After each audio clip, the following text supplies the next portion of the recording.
relationship lasts 6 months. We're not talking about the relationship. I am saying that at the end of the day, it's going to end. Exactly. But and even if they get married, it's still not guaranteed because exactly. And remember, like Cardi B right now, who would have even thought that this soon that this would have happened? So even if Nicki marries them, even if Nicki marries her so-called boyfriend, let us hear our point. Look. It's her relationship. Whether he was a sex offender, even if I look at him, I feel like, why would Nicki Minaj be with this type of person and all that? But it is her relationship. Yeah, it is nobody's business. You just said, it's the way I feel. It's the way I feel. I'm not saying she should not date him. And that is the way so many people out there are feeling and making a big deal out of nothing. It is her personal life. So if she feels like she wants to be with someone that was in jail for fraudulent activity or whatever, the fact that she has communicated with this person means that she knows that, or she feels to an extent that this person has changed and feels like he can be included in my life. It is her life. If it lasts for 2 weeks, what I'm saying is that she should not come out crying later that he has broken her heart. She would not come out to cry. And if she comes out to cry with that relationship, it's not because the guy is a sex offender. Because what is going to make them split up is because he's going to go back to his old ways. Watch it and see. Are you serious? Wait, I hate to sound very religious now you mean people don't change.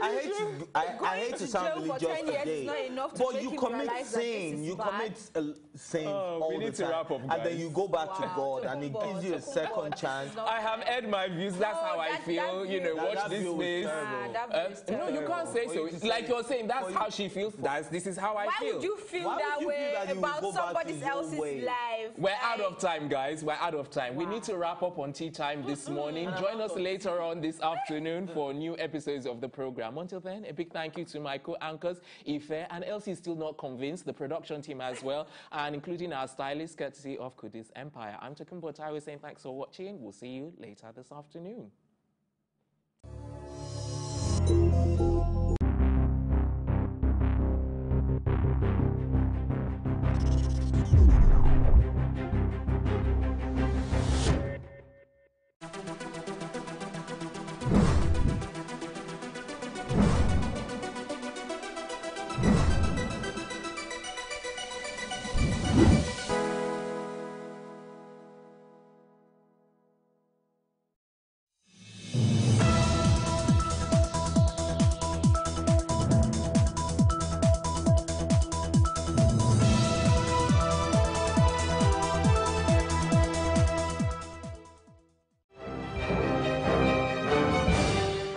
Good morning and many thanks for joining us in News on the Hour and Plus TV Africa. I'm David Alabi and here are the stories making the headlines. Now, party politics in Nigeria fast, and President Muhammadu Buhari's cabinet as the Minister of Mines and Steel Development.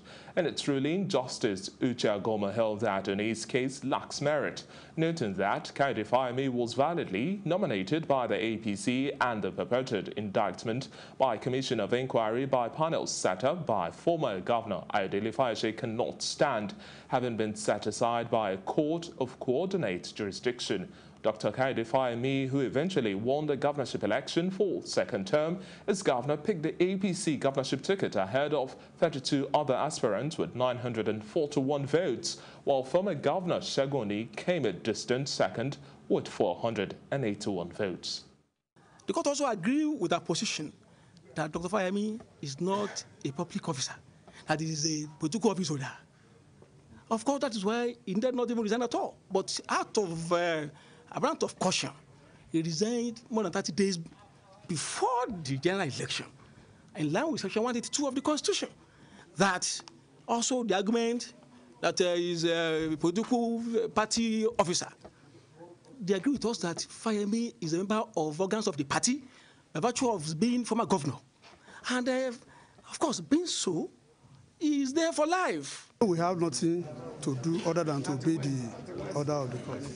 But we still have to study the judgment and make use of whatever the option that is available for us as it is for now.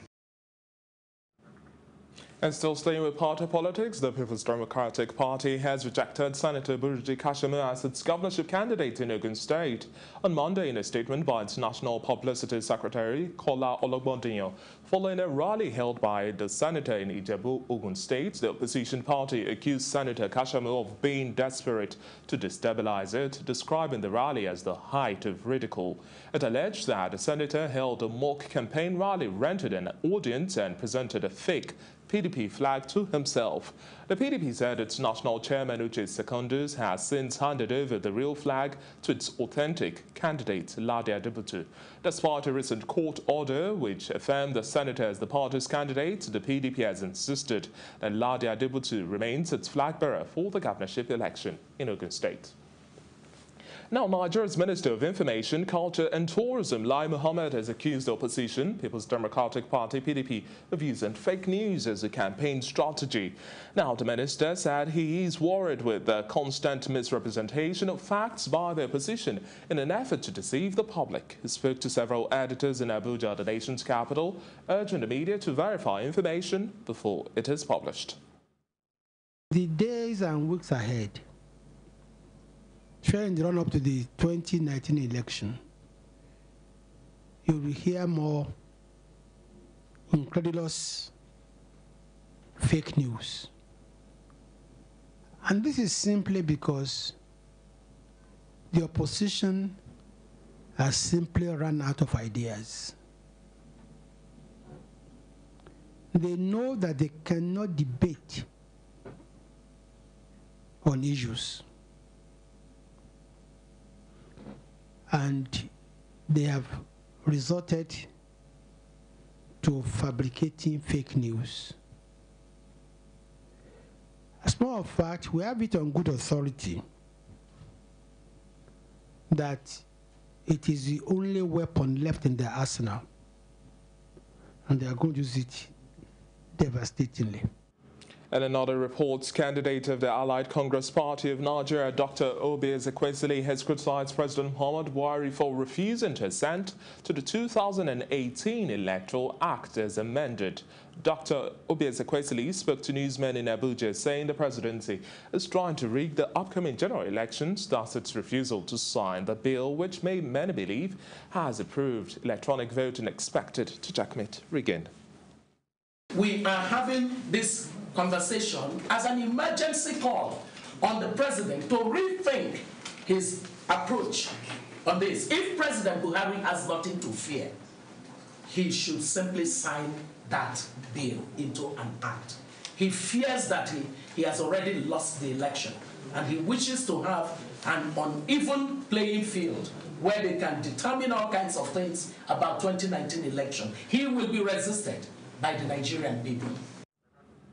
And ahead of the 2019 general election, stakeholders have expressed concern over the state of chaos and insecurity in the country. This was the focus of the annual lecture held by the Alumni Association of the University of Nigeria. Our correspondent, Mary Chinda, has details. It's less than 70 days to Nigeria's general elections. The need for African leaders to be held accountable by the rule of law is the focus of this year's annual lecture held by the University of Nigeria Alumni Association in Lagos. In law, we lawyers talk about the rule of law. And the rule of law is actually the superstructure that determines what institutions are. The rule of law is the concept that the law is not a respecter of anybody, that the law is there and that all of us are subject to it no matter who you are. There is no bigger institution than the institution of the rule of law. It is that institution of the rule of law that ensures that if the president commits an offense that is against the constitution, he will be impeached no matter the power he controls as president.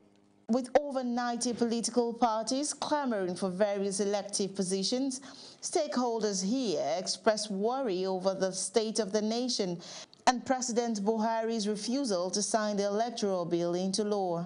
This electoral act is going to help the country. It's going to help us to define how election processes should take place, and which of course will make it almost free and fair in some degree. But if he's not going to sign it, then what are we talking about? It's like he's become a dictator or something. Our democracy has not produced progress. What we have right now in Nigeria is a criminal capture of political parties. If you ask me, the ruling party, they've not done anything good for Nigerians of this moment, frankly speaking. We had so much hope in them when they were coming. They talked of change. Yes, there have been changes, but the changes have been for the worse. We're saying, have we ever had strong institutions in this country? You know, we keep pondering over it for years. If we had strong institutions, some of our national enterprises, so to say, like the NITEL, NEPA, Nigerian Airways, wouldn't have gone the way they went. There's a need for the citizens to make a demand for good governance. I made the point that we have too many governments in the country that don't deliver good governance. And when we have, what is governance? Governance is bringing about solving problems. Oh, they talked about institutions. We need to build institutions. Legal institutions are weak. Of course, you know, when we talk of legal institutions, we're talking of law enforcement and the like. The political institutions are still weak, which is why we talk of vote buying and all such nonsense. Mary Chinda for Plus TV Africa. And still staying with activities ahead of the 2019 general elections, President of the Senate, Senator Bukola Saraki, and Speaker of the House of Representatives, Yakubu Dogara, on Monday said vote buying is a threat to the nation's democracy. Speaking at a public hearing in Abuja, they called for urgent action by stakeholders, especially security agencies, to check the menace before the 2019 general election. Saraki said the country was in a delicate situation as the entire world was looking forward to what would happen in the oncoming general election. On his part, Dogara described vote buying as the highest form of corruption. He also said the undue influence of voters was a global phenomenon. The recent direct pricing and buying of votes as if in a market square is very disturbing.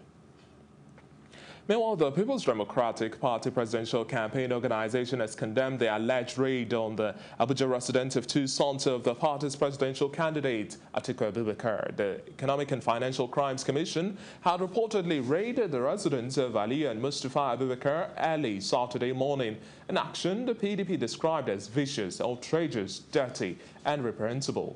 A statement on Monday by the spokesperson for the PDP campaign, Kola Ologbondiyan, said the operatives of the EFCC unleashed violence on the home of Atiku's sons while the young men were away. The PDP further alleged that the EFCC's tactics is now to blackmail and frame up opposition leaders and others adverse to the President Buhari's re-election bid with spurious charges. Now, the federal government and the Academic Staff Union of Universities have reached a partial agreement, Chris Igige, the Minister of Labour and Employment, announced on Monday. The minister made a pronouncement at a reconciliation meeting in Abuja aimed at finding ways of resolving the strike which commenced on November 5. He said, quote, "We have finished our deliberation for today. I'm happy to report that we touched some areas of understanding in implementation from Memorandum of Action which we agreed in 2017. Like the issue of shortfall in salaries of some federal universities, workers and lecturers, ASU has given a list to the Accountant General's office, and we have agreed that by Wednesday that list should be cross-checked by the Presidential Initiative and continuous auditing." End of quote. The Academic Staff Union of Universities has been on strike since November 4th. Now, President Muhammadu Buhari has called on heads of anti-corruption agencies in Africa to adopt fresh measures that will prevent corrupt acts through risk assessment strategies. President Buhari gave the advice on Monday at State House Conference Center, Abuja, when he declared open a training program on corruption risk assessment, CRA, for heads and senior officials of anti-corruption agencies in the African Union. He said the training was organized at the instance of his administration as part of its support for the war against corruption in the continent. President Buhari told the participants that the fight against corruption is a battle for the souls of the different countries in Africa and is a battle that must be won. The Nigerian president said he has implemented a lot of strategies to combat corruption, adding that the best way to eliminate the scourge is through prevention.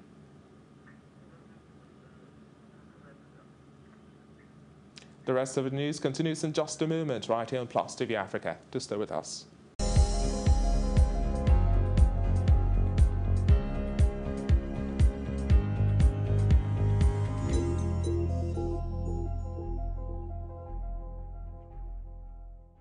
Glad to have you back, and if you're just joining us, you're watching news on the Hour and Plus TV Africa. Now, Nobel Peace Prize winner Denis Mukwege has warned that the forthcoming elections in the Democratic Republic of Congo could lead to conflict if they're not free, fair and peaceful, adding that indications show that they will not be. The elections on December 23 will mark Congo's first democratic transfer of power and end President Joseph Kabila's rule that began in 2001 after the assassination of his father. Mr. Mukwege jointly received the 2018 prize in Oslo for his work as a doctor who helps victims of sexual violence in the eastern Congo city of Bukavu. He has performed surgery on scores of women after they were raped by armed men and has campaigned to highlight their plight. We now cross over to Tanzania, where opposition parties have called upon legislators not to pass proposed amendments to a law governing political parties, saying it would criminalize their activities. Hashim Rungwe, chairman of one of 10 opposition parties at a news conference in the capital Dar es Salaam on Sunday, said the proposed amendments would curtail constitutional freedoms. Quote, the proposed bill is against the Constitution and political parties were not involved from initial stages, and even after providing our views, they were not considered, he said. Now, the U.S. State Department says former Gambian President Yahya Jammeh and members of his immediate family are now ineligible for entry into the United States. The decision comes almost 2 years after Jammeh, who ruled the small West African country for 2 decades, was forced into exile in Equatorial Guinea after he refused to concede defeat in a presidential election. The State Department says he's now been banned from entry under a category that applies to foreign government officials who are believed to have committed significant corruption or a gross violation of human rights. In addition to the former Gambian president, his wife Zainab, and their daughter Mariam and son Mohammed, they're also being blocked. The news continues after this short break with reports from the international front.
And on the foreign scene, Theresa May will meet European leaders and EU officials later for talks aimed at rescuing a Brexit deal. She would hold talks with Dutch Prime Minister Mark Rutte and Germany's Angela Merkel after postponing Member of Parliament's final vote on the deal. UK Prime Minister has said she needs further assurances about the Northern Ireland border plan to get Commons backing. European Council President Donald Tusk insisted that the EU would not renegotiate, but said leaders would discuss how to help facilitate UK ratification. And in its first national address following 2 weeks of France's worst unrest, 4 years, President Emmanuel Macron on Monday announced wage rises for the poorest workers and tax cuts for pensioners and further concessions meant to diffuse weeks of often violent protest that have challenged his authority. His response came 48 hours after protesters fought street battles with riot police, torching cars and looting shops, the fourth weekend of protest for the so-called Yellow Vest movement, which started as a revolt against high fuel costs. He has, however, refused to reinstate a wealth tax and to back down on his reform agenda, which he said would proceed in 2019 with overhauls of pensions, unemployment benefits and public expenditures. In measures that are likely to cost billions to state coffers, Macron said people on the minimum wage would see their salaries rise by €100 a month in 2019 without extra cost to employers, and pensioners earning less than €2,000 will see this year's increase in social security taxes scrapped, going back on a measure that had particularly hurt his popularity with older voters.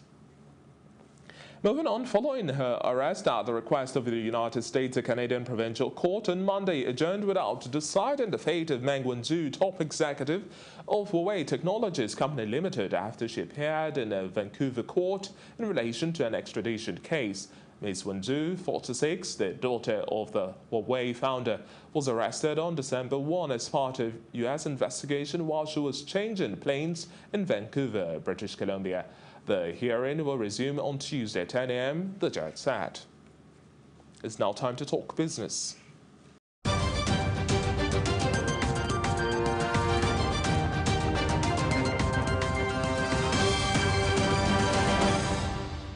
Welcome to Business News. The Depot and Petroleum Products Marketers Association of Nigeria has put a hold on its earlier instruction to shut down depots nationwide and has availed the federal government a 5-day grace period to pay the debt which it owed the marketers. And according to DAPMAN's Executive Secretary Olufemi Adewale, the suspension is to mitigate the ripple effect of their decision on well-meaning Nigerians during the festive season, with hopes to see their issues resolved by Friday, December 14, as promised. It noted, however, that the payment of the debt would curtail the continuing wastage of public funds as interest accruing on the over 800 billion naira debt.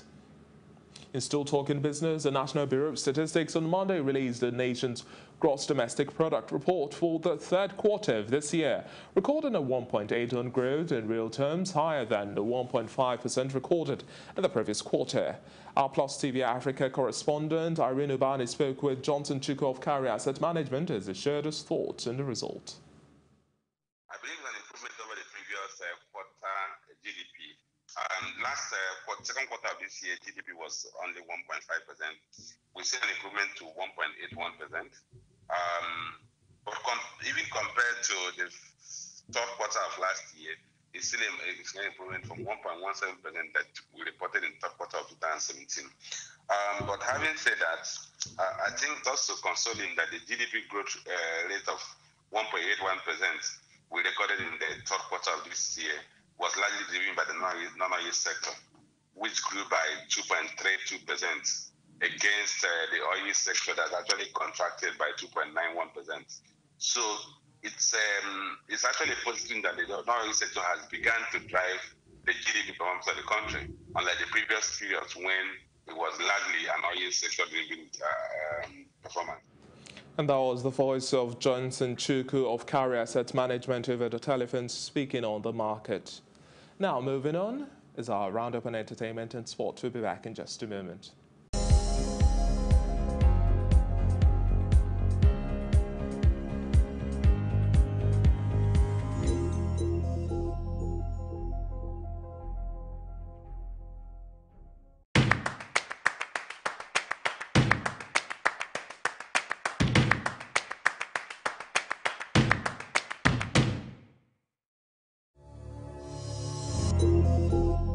And in entertainment news, Black Panther star Danai Gurira has been appointed as the Goodwill Ambassador of the United Nations. She took to her Instagram page to share the good news with the caption, "Being appointed UN Women's Goodwill Ambassador in front of an amazing crowd of tens of thousands in Southern Africa, where my passion and heritage stems from, was a deeply profound moment for me. I'm honored to give voice to their efforts, and I am honored to join the UN Women family." End of quote. In still talking entertainment, Netflix is taking Africa seriously after acquiring Genevieve Nnaji's Lionheart. They have announced their first African original series, Queen Sono. The show will star Pearl Thusi as a South African spy who takes on dangerous missions while tackling issues in her personal life. According to Pearl Thusi, she said, quote, "It's going to change the game for every artist on this continent. I cannot wait for every young woman, every woman on this continent and on this planet to meet Queen Sono." The film's creator, Kasigo Lediga, also shared his enthusiasm, saying that he believes the show will be the first of many on the African continent. And that's it on entertainment news, the very best in sports, right after this. And in sports, LeBron James scored 28 points as the Los Angeles Lakers held off the visiting Miami Heat 108 to 105 points on Monday for their 6th victory in 7 games. And Dwayne Wade scored 15 points and scored 10 assists in the game, which was his final game and his final matchup against his former teammate LeBron James. And Wade, who is retiring after the season, didn't score his first point until 5 minutes remained in the third quarter. And Wade and James then greeted each other with a hug at center court. The Heat held up 58-55 lead at halftime behind 17 points from Winslow. And looking at the other games from the NBA, the results: New Orleans Pelicans lost to the Boston Celtics 113 to 100 points. Minnesota Timberwolves also lost to Golden State Warriors. Cleveland Cavaliers lost to Milwaukee Bucks 108 to 92 points. Detroit Pistons lost to Philadelphia 76ers 116 to 102 points.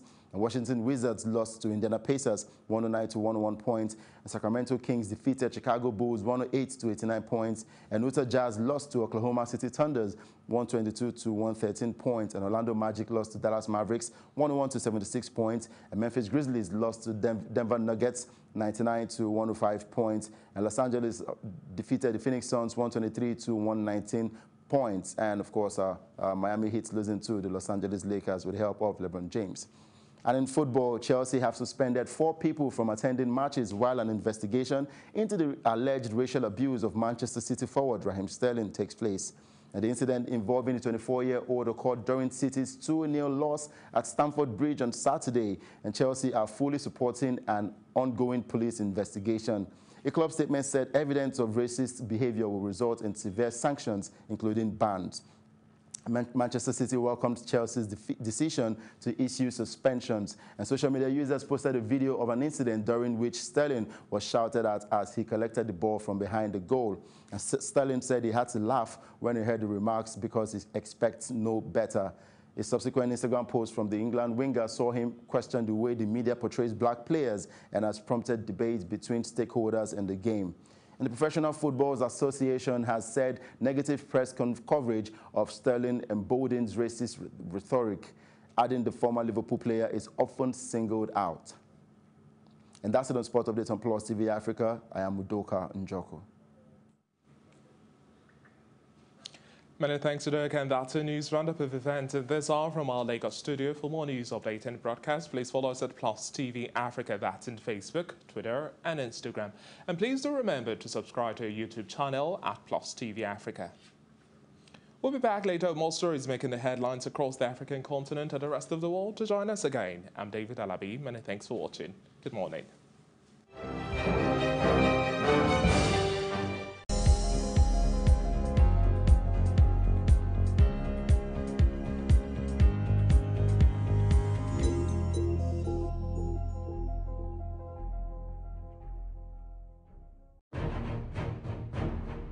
Very important to care about politics because you should know what is going on around you. It's also very important to have a say in what goes on in your society.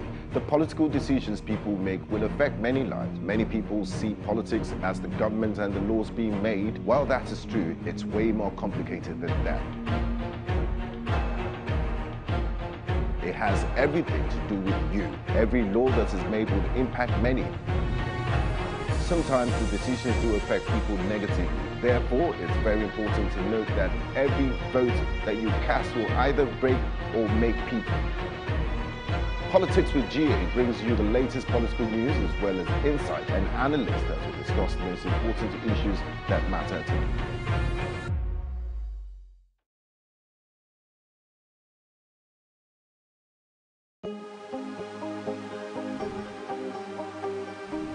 This is it for upcoming artists to blow in Nigeria.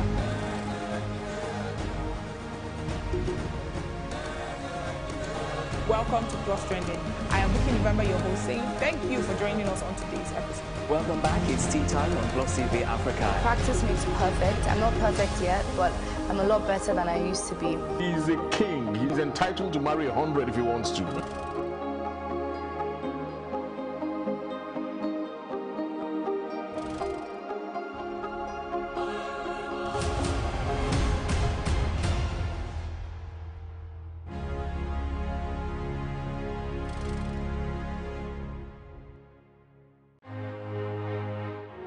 This TV station, Plus TV Africa, is designed to help to create a paradigm shift.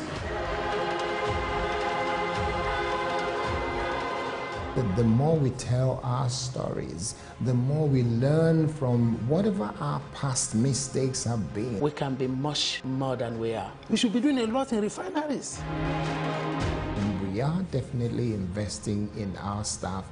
We're training, we're developing, we're creating the kind of workforce that will be the envy of the international broadcast.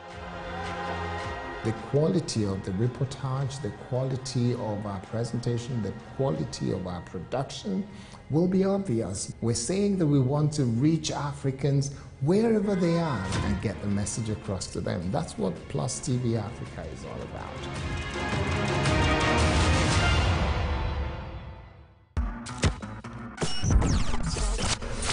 That's the Brazilian who, with the longer blades that Austria wasn't too impressed with.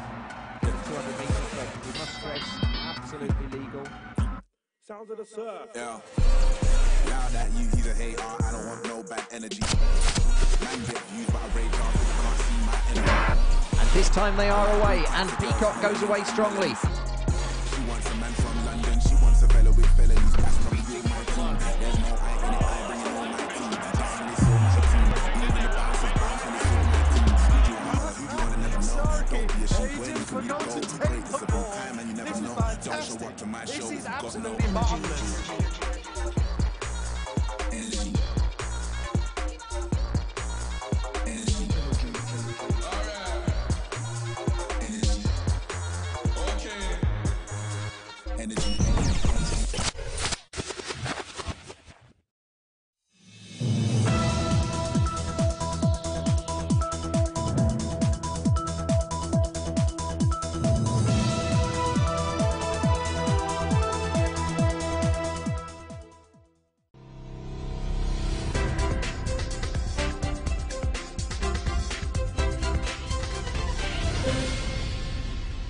Hello and welcome to another episode of Ladies Talking Business, the program where we make discussions about business a little less complicated.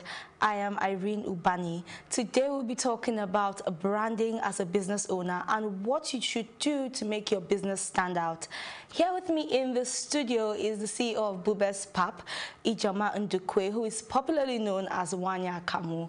She has literally redefined the ideology of pap through branding. Welcome to the show, guys. We'll be right back.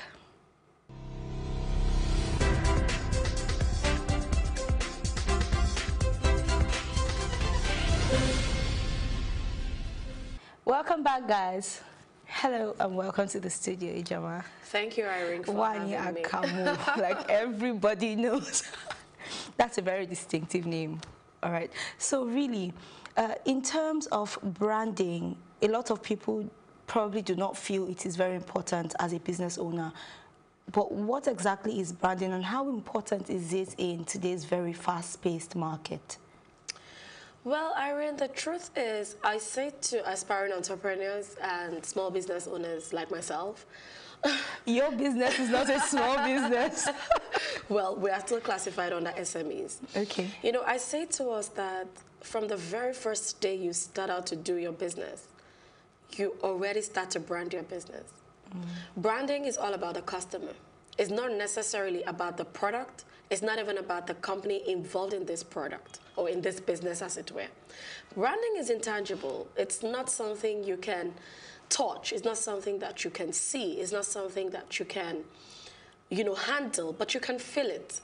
It's not express. It's not explicit, but you just know that there is something about this business that either makes it stand out or makes it stay bland. And then in terms of branding, right, does it have to be a very tangible product? No, because you have personal branding. I mean, individuals brand themselves. For people in the entertainment industry, they are not selling any physical product, but they have to stand out as individuals, you know, so that when you think about, so say for example, a Kim Kardashian. Ooh. You know what I mean? So that's a personal brand. That's a personal brand. It doesn't have to be about a product or a business. That's why I said it's a feeling. It's intangible. It's something that, as intentional as it is. So for a business where you see the logo, where you see the color, where you see the fonts, I mean, just like Plus TV, you know what I mean? So when I see the logo, I know that this is Plus TV. Plus TV Africa. As intentional as it is the most subtle and maybe the most valuable asset of any business. And then what influences the choices of, you talked about logos and the rest of it right now, what influences the choices of, or the logo you would use? Does it really have any serious implication on how people view your product? Yes, it does. Okay, so let's look at Coca-Cola, for example. Coca-Cola doesn't have any logo. Their logo is their font. Come to think of it, exactly. They do not have a logo. Yes.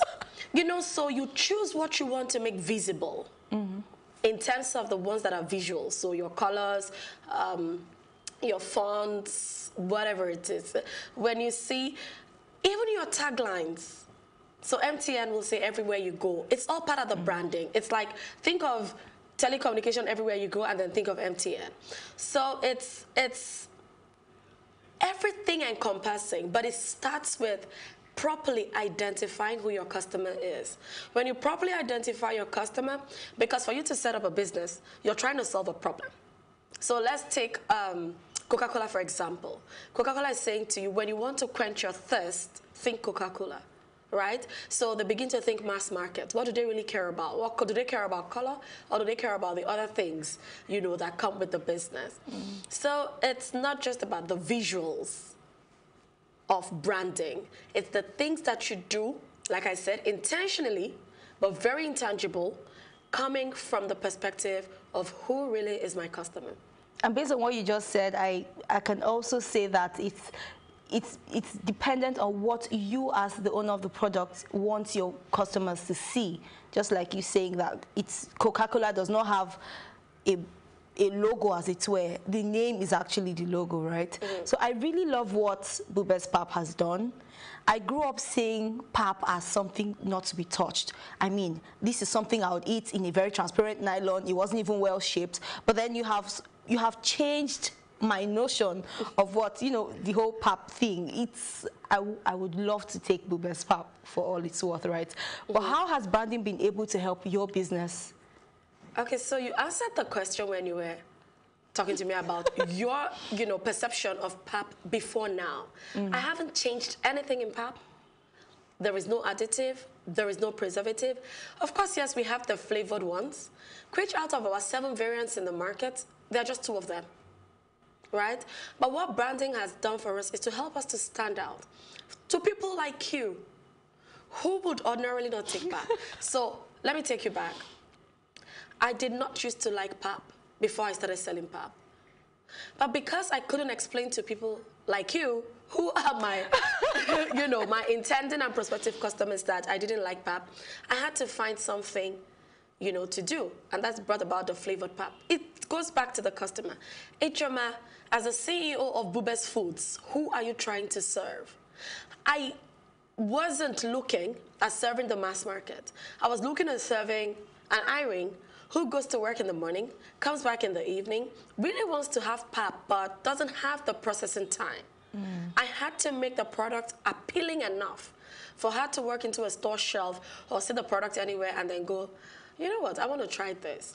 Now, that is even different from product integrity and product quality, because all of those things, all I'm saying to you is when I attract you with the branding, which in my own case, I focused on the packaging. Right? So it's like when I attract you, I must also now make sure that my product is a quality product to keep you coming back and then to get you to tell somebody else about a product, and then that increases my customer lifetime. So your branding, like I said earlier, may be your most valuable asset because it gets the customer to you subtly. I'm not in your face. I'm not making sales and saying to you, come and buy pap, come and buy pap. But I'm just putting out the product. Nicely branded, well packaged, and you're thinking, is that ice cream? Is that pap? What's that really? You just want to have you the just pap, want whatever it is. Yeah, so most people buy the product more out of curiosity than that they want to have the product. So, but out of curiosity, well, we know the phrase that says curiosity kills the cat. Huh?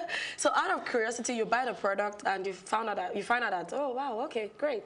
And you stick to it. Or even if you don't stick to it, right, you would definitely tell somebody else. You would tell somebody else who is like you, who is my exact customer target, who fits into my exact customer profile.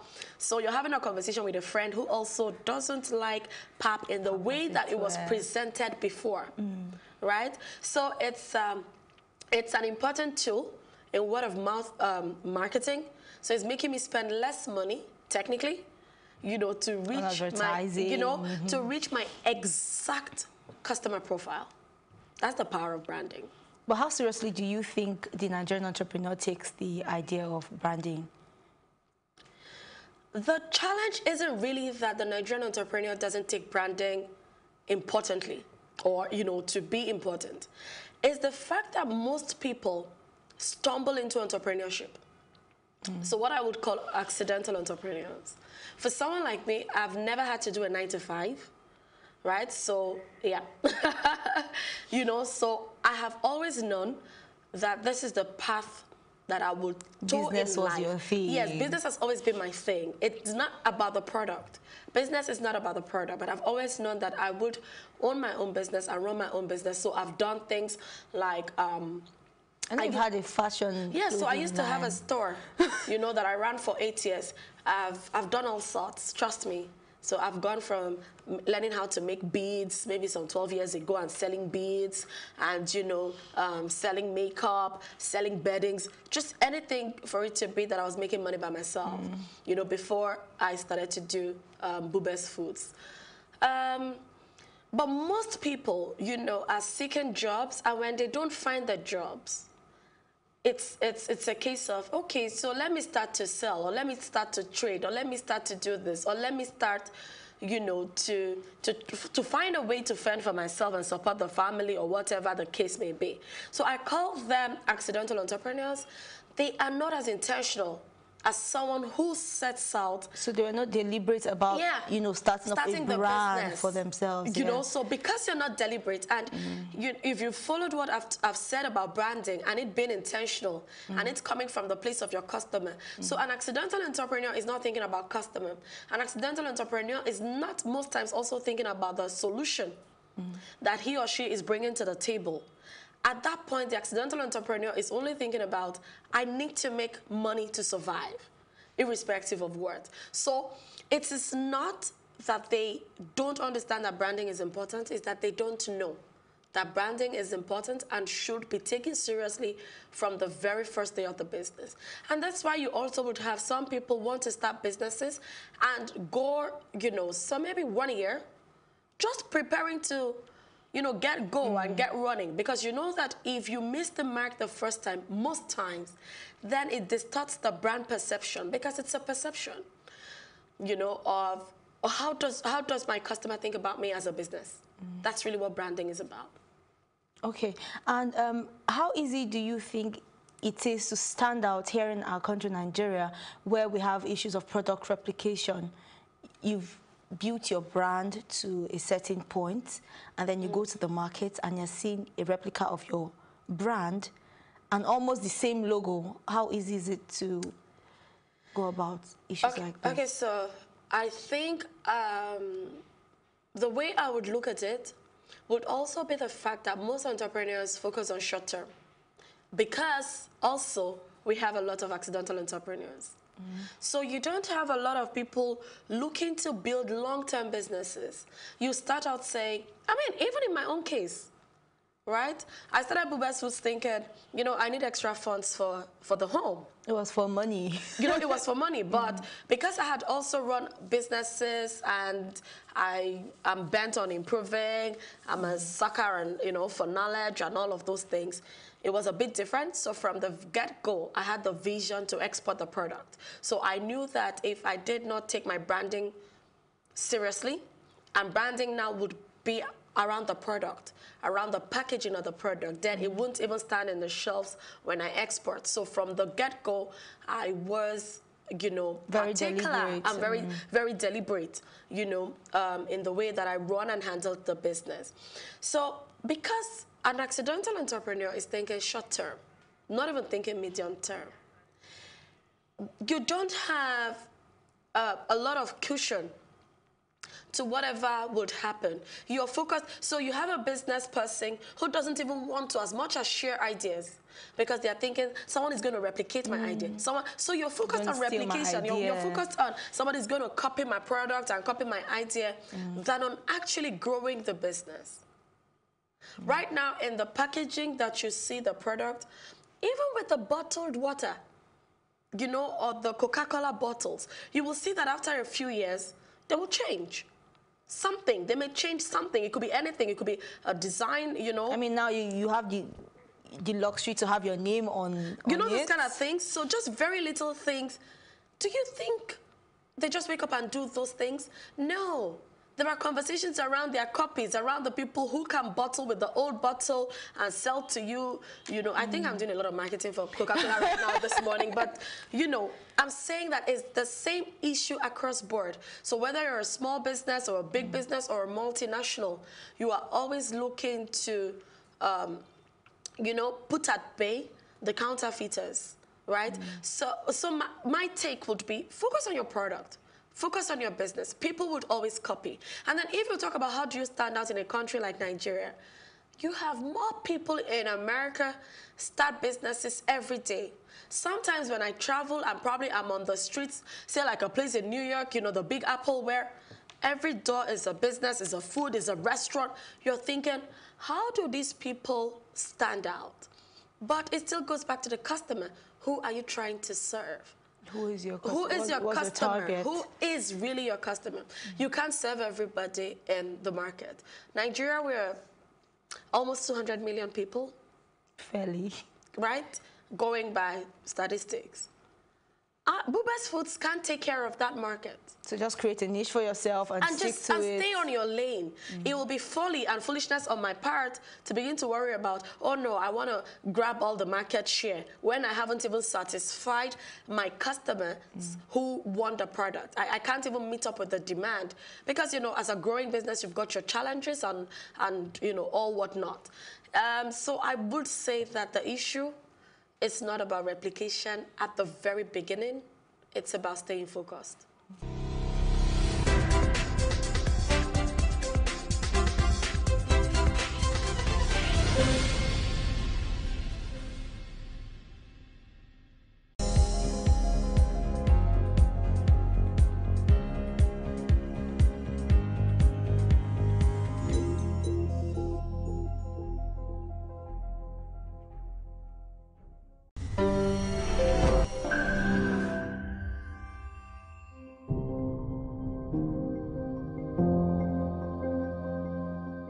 Goal 10 of the United Nations Sustainable Development Goals speaks largely about eliminating inequality amongst countries and peoples.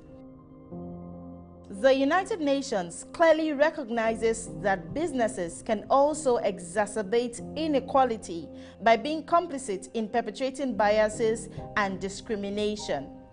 The question, however, is, How exactly does this resonate with Nigeria?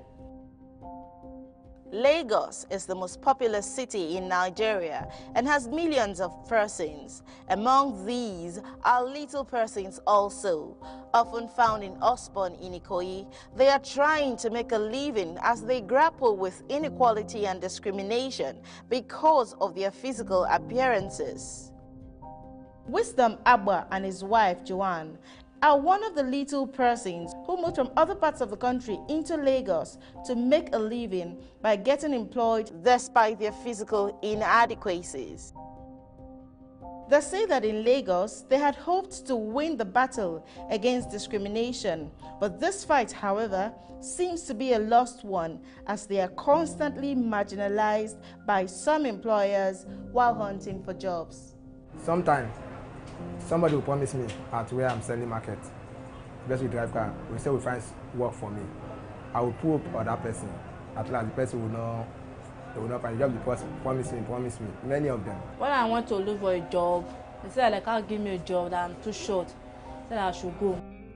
This couple is not the only little person seeking an end to discrimination in job hunting. Nkubi and Shapali are celebrity broadcasters. They too say that they have had a painful taste of societal rejection. I got called up for an interview. One of the management now walked up to me and told me that, look, I am sincerely very sorry. You are not the kind of person we are looking for. My sister, growing up, to be like, Daddy, where do you get this thing from? Though Shapali comes across as a very confident woman, she says growing up was torturous. I'm talking to you, I don't know my mom until now. She ran away because I am a dog. She adds that her self-esteem was dealt a devastating blow for even thinking of marrying a tall man and begetting tall offspring, as her mother-in-law rejected her. I had a relationship that the guy, took me home to the mom. And I was there in their living room, seated, and the guy went to call the mom. The mom came and was like, where? Sorry, oh my dear, sorry. Where is the wife? My son said he brought. And I was like, it's me. And like, stop joking now, how will it be you? My son came up to come that he brought somebody, I was not accepted. Bash and Iyatokpe are 9-to-5 persons. They reveal that they have also been treated with inequality countless times. My own junior brother, the one that follows me, he also thought I'm kind of like a junior to him. We usually fight every day. I go one place. I say, then they find person will go sweep here. They say not true. I say I won't do it. They say, you do it. Which hand do you want to take sweep here? With only 12 years left to expunge inequality by 2030, only little is known if Nigeria will truly wipe out this menace. But Wisdom and his wife Joanne, Nkubi, Shapali, Bash and Iyatokpe continue to hope that someday they will be treated like every other human being. I am Mary Chinda for Plus TV Africa.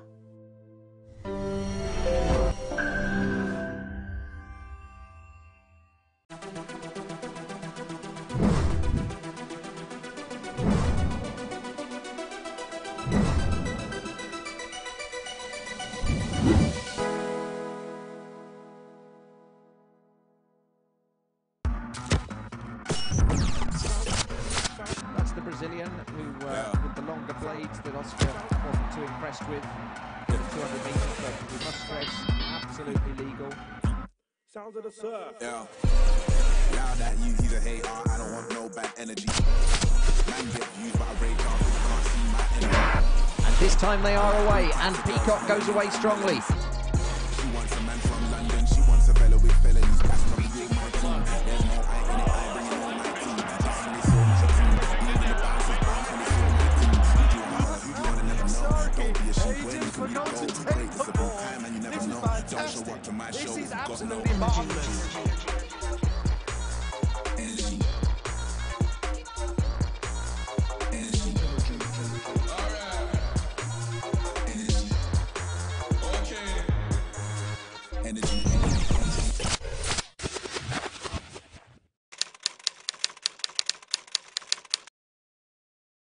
Nigeria spends about $8 billion annually on the importation of vehicles. Although in the 1970s, passenger cars and commercial trucks were assembled in Nigeria, but this didn't last for a very long time, as production capacity in the capital-intensive plants began to drop drastically by late 1980s, leading to losses for the assembly plants. Commercial truck plants were even more affected, with market demand declining from 36,000 in 1977 to 14,440 by 1981. Another local assembly plant also saw its annual production drop from 29,300 in 1981 to less than 1,000 in 1989 and in 2005. The once booming sector, which created mass jobs and economic growth, was largely affected by corruption, epileptic power supply, government inconsistency, and a drop in oil prices. This led to an increase in importation of vehicles into the country. In a bid to reduce importation and boost local production, the government set an automotive policy in 2014. But this has not been very effective, as reports from the National Bureau of Statistics showed that Nigeria imported over 1.2 million new and used vehicles into the country between 2012 and 2017. Plus TV Africa spoke with local importer Mr. Kunle on the effects of this policy and prospects for growing the automobile industry in Nigeria. Thank you for having us at yours. So how long have you been in the business of importation of vehicles, and how easy has it been for you? I've been in the importation of cars for the past 15 years. And when I want to talk about being easy, bringing cars from abroad, it's been fine, but we still have a little challenge. First, we face the challenge of government, and we face the challenge of exchange rate as well. So these are the two challenges we have. The National Bureau of Statistics said that from 2012 to 2017, Nigeria has imported that both new vehicles and Tokunbo vehicles, that's fairly used vehicles, we've imported over 1.2 million cars into the country. And then annually we spend $8 billion on an average, right, on importation of vehicles, which is very high. What would you say the reason for these high figures have been? Nigeria don't produce car. If Nigeria produce car, I don't believe we'll be spending so much money or bringing car from other countries to our country. So if Nigerian government can be able to produce Nigerian-made car, I believe bringing car from abroad will reduce. And following the auto policy, which said that for new vehicles, the tariff on it would be 70%, and then the tariff on fairly used vehicles will be 35%. How did it affect your business? Did it affect your businesses in any way? The 70% increasement of duty, the only area I can say it affect our business is because the average Nigerian, the average Nigerian camp that buy car from us, they don't buy like the way they used to buy because of the prices.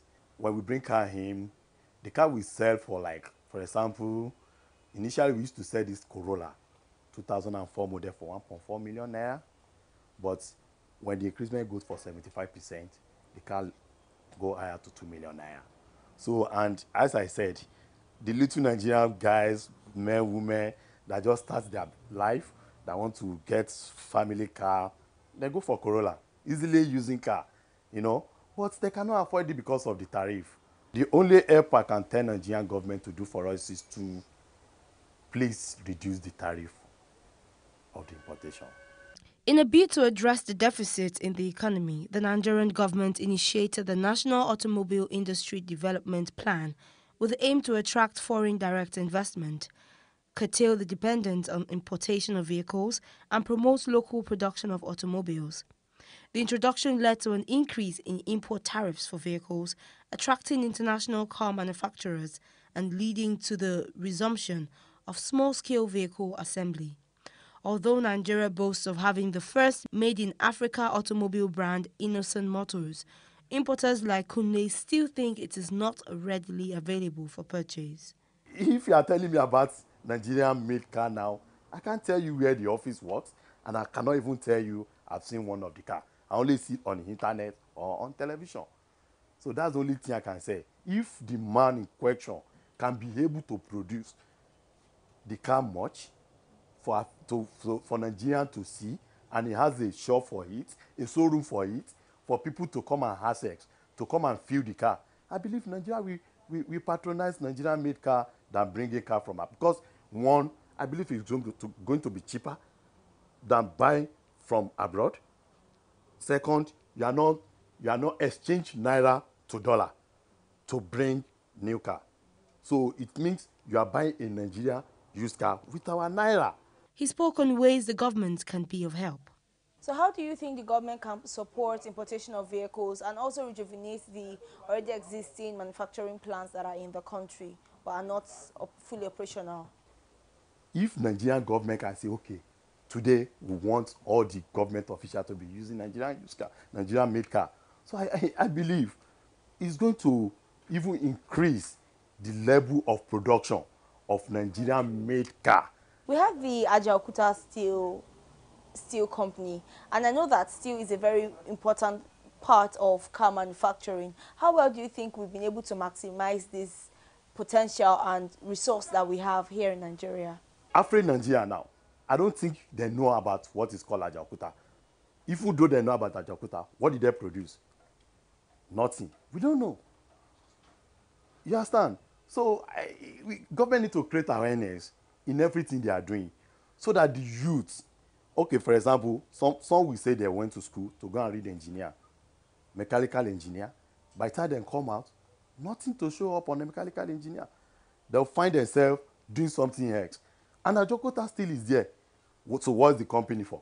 Is it not for the children that went to school to go and read engineer, to go there to go and do something? So everything still bounce back to government.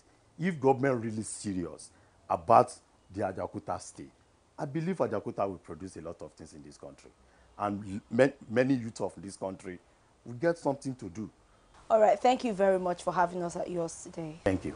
Thank you very much. You're welcome, madam.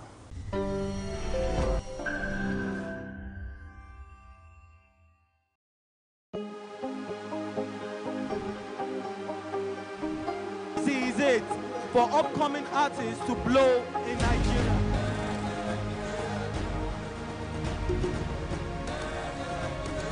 Welcome to Plus Trending.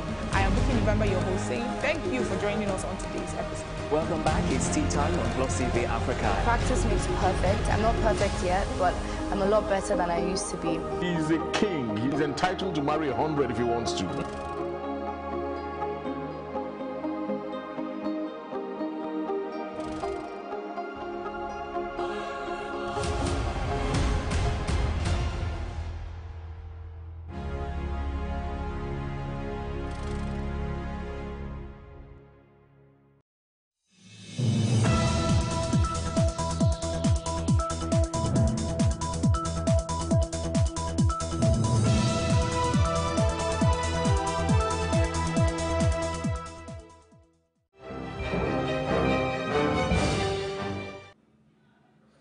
Good afternoon and many thanks for joining us on News on the Hour and Plus TV Africa. I'm David Alabi and here are the stories making the headlines. Now, first on our bulletin, reports across Nigeria.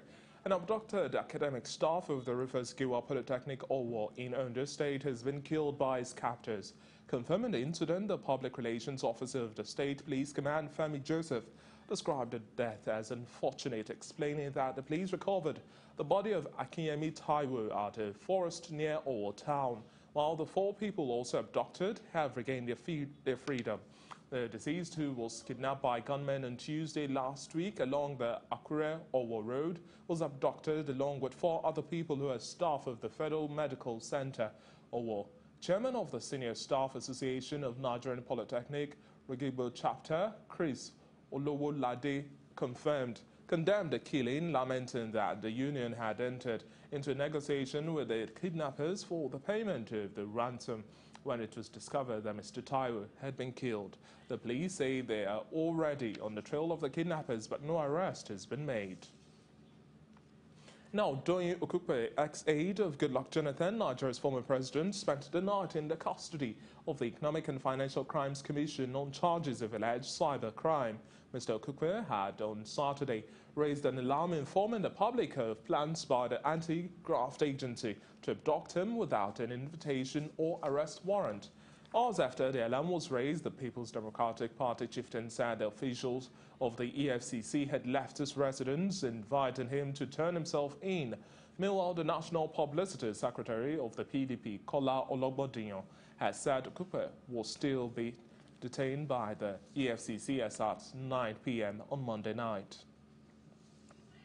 And in party politics, the People's Democratic Party has rejected Senator Buruji Kashamu as its governorship candidate in Ogun State. And on Monday, in a statement by its National Publicity Secretary Kola Ologbondiyan, following a rally held by the senator in Ijebu, Ogun State, the opposition party accused Senator Kashamu of being desperate to destabilize it, describing the rally as the height of ridicule. It alleged that the senator held a mock campaign rally, rented an audience, and presented a fake PDP flag to himself. The PDP said its national chairman, Uche Secondus, has since handed over the real flag to its authentic candidate, Ladi Adibutu.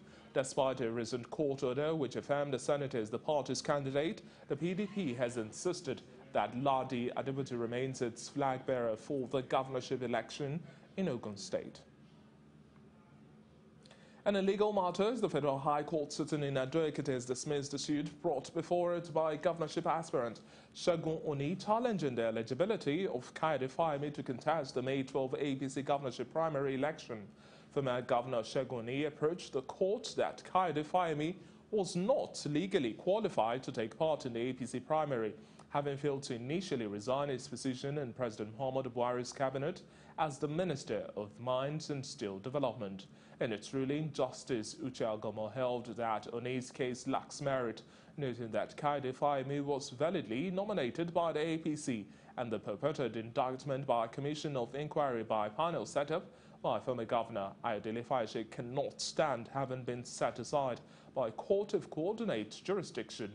Dr. Kayode Fayemi, who eventually won the governorship election for second term as governor, picked the APC governorship ticket ahead of 32 other aspirants with 941 votes, while former Governor Segun Oni came a distant second with 481 votes.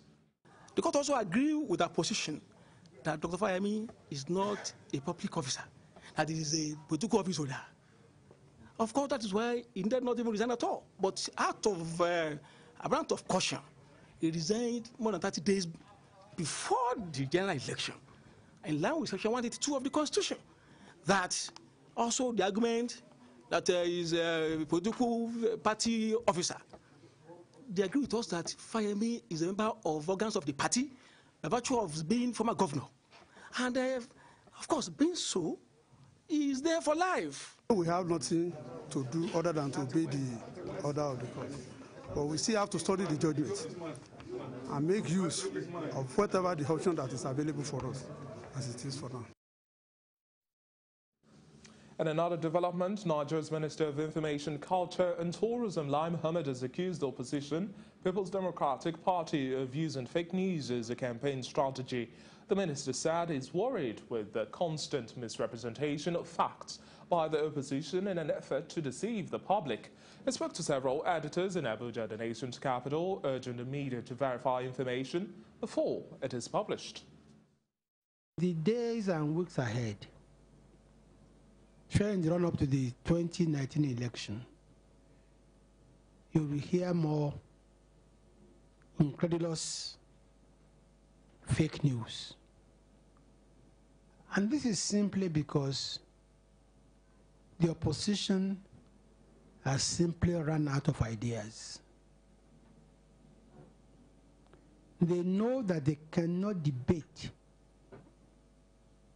on issues. And they have resorted to fabricating fake news. As a matter of fact, we have it on good authority that it is the only weapon left in the arsenal and they are going to use it devastatingly. We also have reports that the federal government of Nigeria and the Academic Staff Union of Universities, ASU, have reached a partial agreement. Chris Ngige, the Minister of Labour and Employment, announced on Monday. The minister made the pronouncement at a reconciliation meeting in Abuja aimed at finding ways of resolving the strike, which commenced on November 5. He said, quote, "We have finished our deliberation for today. I'm happy to report that we touched some areas of understanding and implementation from the Memorandum of Action which we agreed to in 2017, like the issue of shortfall in salaries of some federal universities, workers and lecturers, as is given a list to the Accountant General's office, and we have agreed that by Wednesday that list should be cross-checked by the Presidential Initiative on Continuous Auditing." End of quote. Now, the Academic Staff Union of Universities, ASU, has been on strike since November 5. And the People's Democratic Party presidential candidate Atiku Abubakar has expressed worry over the lingering industrial impasse between the federal government and labor unions in critical sectors of the country. In particular, the former vice president expressed his worry about the deadlock between the federal government and the Academic Staff Union of Universities, which is altering the future of the youth and putting families under undue pressure. Atiku said he had already set out templates to handle all related issues and ensure an end to the incessant labor crisis, ensure industrial harmony and greater productivity in all sectors immediately he is elected into office as president. Quote, "Our candidate has made ample provisions for enhanced welfare packages, research grants, better teaching and learning environment, as well as a strong synergy between the union and government towards a harmonious working environment." Now, all students of Unity schools across the country have tasked the federal government to show more commitment to reviving Unity schools, known as federal government colleges nationwide. Say federal government colleges can solve Nigeria's current ethnic and religious divide. Our correspondent, Amadou Nuyi, has details. Unity schools were established in 1974, shortly after Nigeria's civil war. While the schools were regarded as the best in the country, attracting the best of brains from different ethnic, cultural, and religious divides, they also served as a tool to foster national unity among Nigerians. However, with the falling standards of education in the last 10 years, the same cannot be said of present-day Unity schools. The sector is facing issues with infrastructure. The federal government colleges that were built 40, 50 years ago, some of them still have abandoned projects, incomplete infrastructure. A Unity school gave the youth at that time a broad horizon to mingle with people that they have cultural differences with, zonal differences with, character differences with. Unity schools were built primarily for excellence. Admission into Unity schools in those days were 70% on merit and then 30% on catchment. But these days, you know, they have turned from merit to what I might call a state school. In recent times, the Unity schools are no more living the expectation of the founding fathers. Hardly you find somebody coming from Lagos, from Southwest, coming to school in the North anymore. If you go to a proper federal government college of those days that we went to, you see Nigeria as a country. Not, I don't view from, I'm an Igbo man, I don't view from prison of Igbo person or Yoruba person or whatever. I view Nigeria as a country because Nigeria has done a lot to all of us that went to that college. While many of the students of such schools, now fully grown adults, continue to share a common bond, some of them recently converged on Abuja. They say the schools, now many of them with abandoned infrastructure, have lost their essence and continue to be plagued with poor standards. After the millennium, that is after the 2000s, we have discovered that most of these schools are no more Unity schools as they used to be, because you find out that the catchment areas for these schools has now become majorly the states, you know, for where they are being hosted. When you look at the standard of education that's been offered in those schools now, yes, they're doing a lot, but it is in no comparison to what we had in our own times. The sense of ensuring united Nigeria, ensuring that students from far and wide comes to a place and come together. It's no longer there again. They want something urgently done by the federal government to return its 104 unity schools back to its level of academic excellence. We expect that now that the state of emergency has been called, there will be actionable points, there will be clear tasks, there will be funding given to the schools, the reorientation of teachers, the strengthening of the system will be implemented, especially at the basic level of the basic education, because that's where it all starts. Amadine Uyi, Plus TV Africa. Away from education rights experts who've tasked Nigerians to ensure they adhere to the tenets of globally accepted human rights standards in all their endeavors. Some of them spoke to newsmen at the National Human Rights Commission in Abuja as different government agencies converged to mark the International Human Rights Day and to praise human rights compliance across several sectors of the economy. They say with adequate funding, Nigeria can have a human rights culture equivalent to globally accepted human rights standards. Because national law is supposed to check excesses of government institutions and government itself. Therefore, there's no way you can be cozy with government if you are doing your job, whether it's in Britain or in America or Nigeria. Human rights does not mean that the personnel of the corps should be assaulted. No, that's not human rights. Human rights does not mean you should not obey traffic rules and regulations. There are fundamental rights enshrined in this. If a law enforcement agent stops you, you are bound to stop. That does not mean you should violate, you should refuse. Your refusal to stop is not a fundamental right. We must be very careful. We must not trample on the rights of the law or what the law says. If there's an infraction on the highway and you are asked to stop and you don't stop, you should not hide under the fundamental rights and disobey traffic regulations. Fundamental rights does not mean you should be using your phone while driving. Does not mean you should violate traffic lights. You should jump the traffic lights. Fundamental rights does not mean that you should face oncoming traffic, you should overload your vehicle. The passengers should tell the driver not to obey the instructions. I don't agree to that. Fundamental rights means you respect the rule of the law. There is a conflict. That means there is a disagreement. It simply means that the disagreeing people should be brought together and the rough edges smoothened.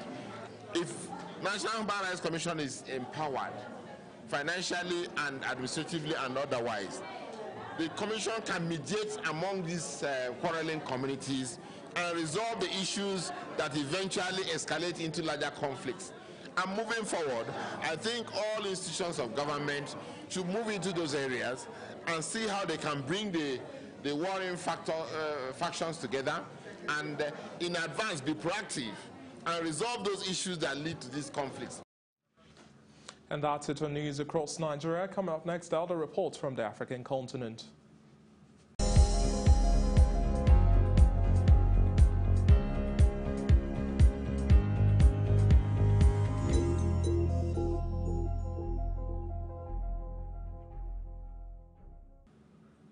Glad to have you back, and if you're just joining us, you're watching news on the Hour and Plus TV Africa. And here's our African news package. Now, Gabon's oil union have begun a 3-day strike on Tuesday across all facilities after the layoff of Total workers. The union, called UNEP, said only 4 of 6 fired workers had been reinstated despite demands that they all return to work. Gabon produces about 200,000 barrels per day of crude, but output from the OPEC members' Macho field had plummeted from a 1997 peak of 370,000 barrels per day. And the latest round of attack by Debretsion Gebremichael was also during an address at a regional rally held across the northern Tigray region over the last weekend. Leader of the Tigray People's Liberation Front, TPLF, says Ethiopia's Prime Minister Abiy Ahmed could not be labeled a reformist because he was presiding over chaos. Dubbed the Respect the Constitution rally, protesters waved the national and regional flags amidst calls for the government to stop alleged targeting of Tigrayans in a corruption and human rights crackdown. The protests, which were concentrated in his home region, Oromia, have since cooled amidst the raft of reforms strongly hinged on a call for peace and unity. More recent protests in Oromia are demanding government gets a grip on rising insecurity that has led to deaths and displacement. Prime Minister Abe, who came into office in April this year, has been tagged a reformist for changing the political, democratic and diplomatic landscape of the country that was stressed by incessant anti-government protests. And in Zimbabwe, the Vice President Kembo Mohadi has dismissed claims that President Mnangagwa and Nelson Chamisa of the Movement for Democratic Change are in talks for a unity government. Speculations arrived that talks between the two had already kicked off and Chamisa had already appointed a high-powered team to talk with the ruling ZANU-PF party. But according to the state-owned Herald newspaper, Mohadi said the government did not have any interest in a coalition government. He however said that the MDC was welcome to approach ZANU-PF for talks. Quote, "We haven't heard anything of that sort or an approach from those that would want a government of national unity with us." Mohadi also said that the MDC had to first recognize Mnangagwa as the country's leader before any talks kicked off. The news continues in just a moment with other reports from the international front.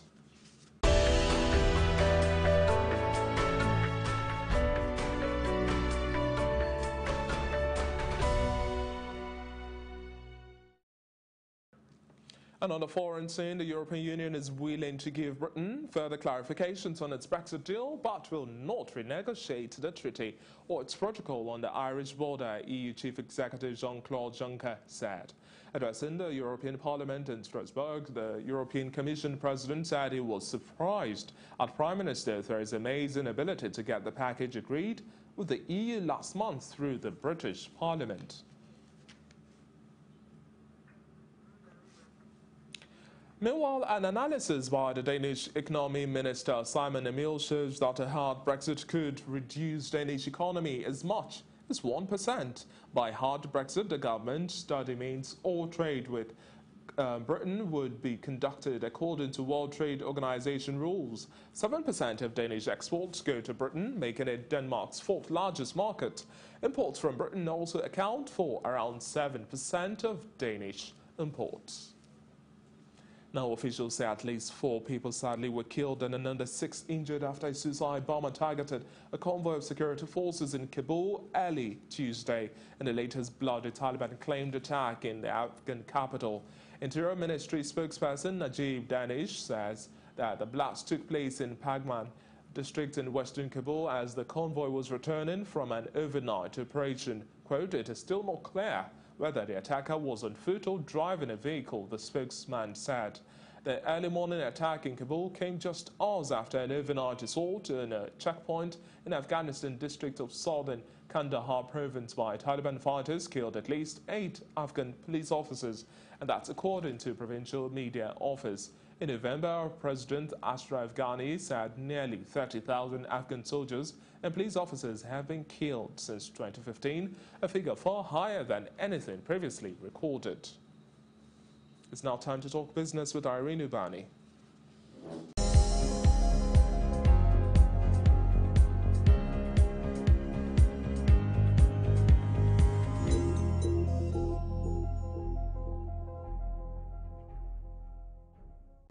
Getting relaxed at a great hotel and spa, shopping in the best malls of this world and touring the City of Gold. There is just one destination that can make you have all experiences in one. Discover Dubai with wakanow.com. Book your travel with Wakanow and get free airport pickups in Dubai. Wakanow can book your flights, hotel, tours and much more. We have an international travel sim for use anywhere in the world with non-roaming rates. Contact wakanow.com for the cheapest prices to Dubai. Wakanow.com.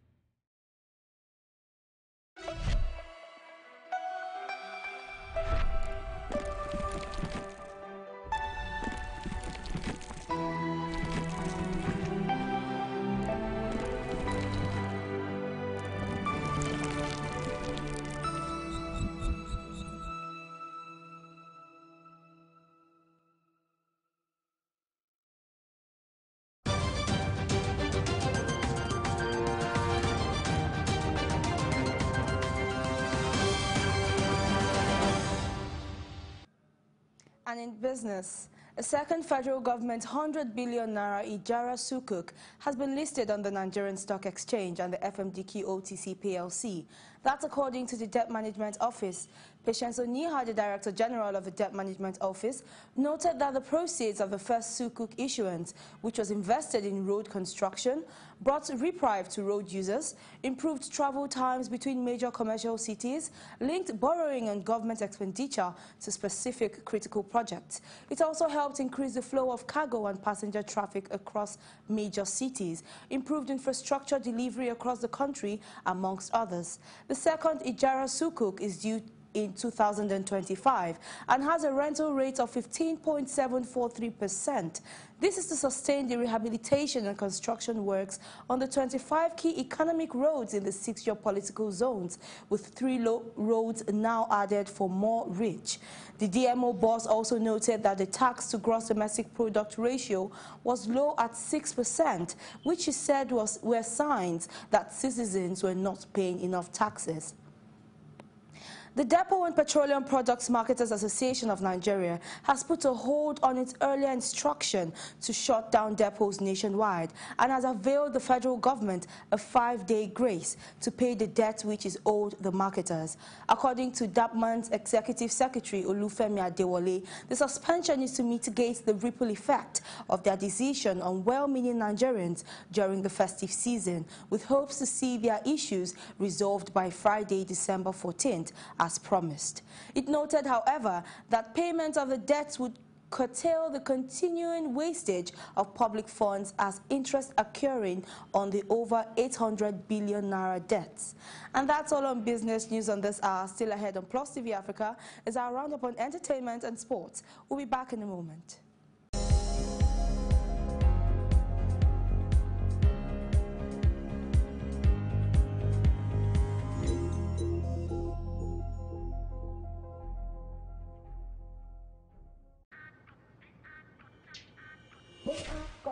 You got goals, you fancy footwork, you mad dribbling skills, you boots.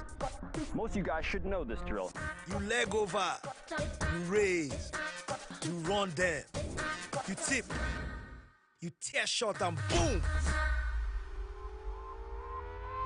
You football.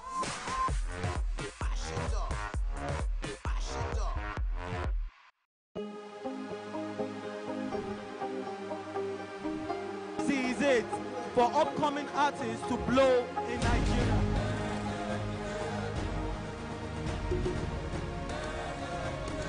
Welcome to Plus Trending. I am Bookie November, your host, saying thank you for joining us on today's episode. Welcome back. It's tea time on Plus TV Africa. Practice makes perfect. I'm not perfect yet, but I'm a lot better than I used to be. He's a king. He's entitled to marry 100 if he wants to.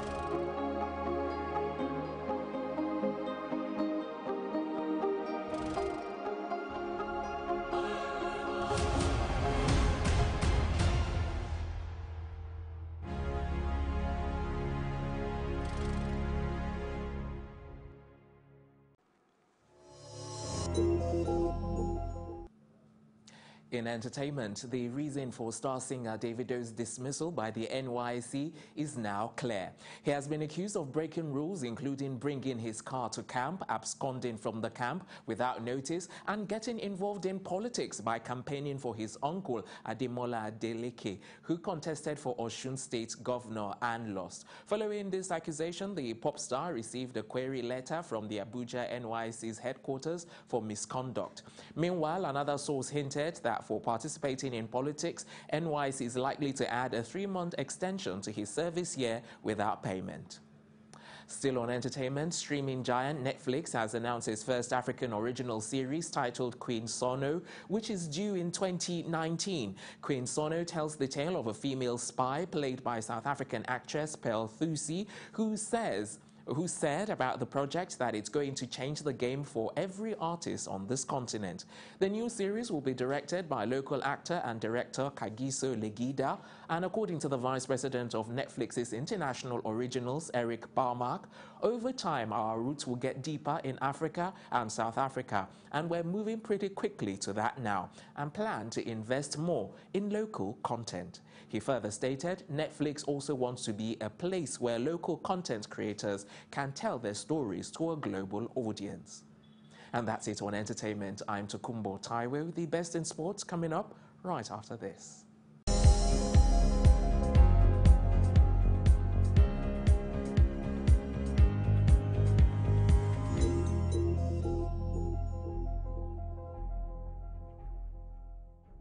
This is Techno Canon CX, and this is my quality selfie.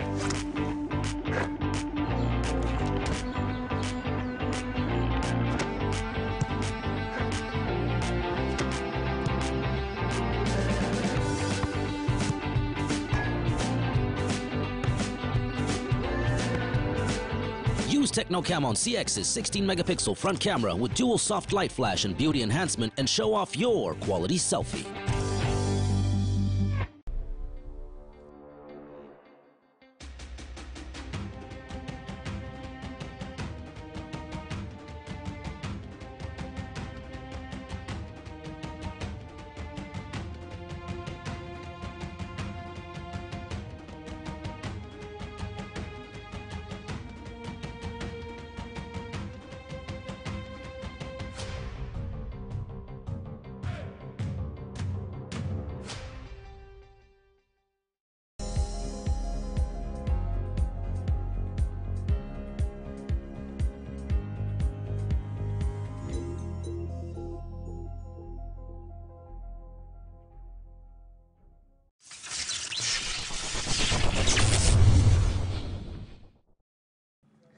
And in sports, the Champions League resumes with its final fixtures of the group stage, and 12 teams are already through to the round of 16. They are Ajax, Atletico Madrid, Barcelona, Bayern Munich, Borussia Dortmund, Juventus, Manchester City, Manchester United, Porto, Real Madrid, Roma, and Schalke 04.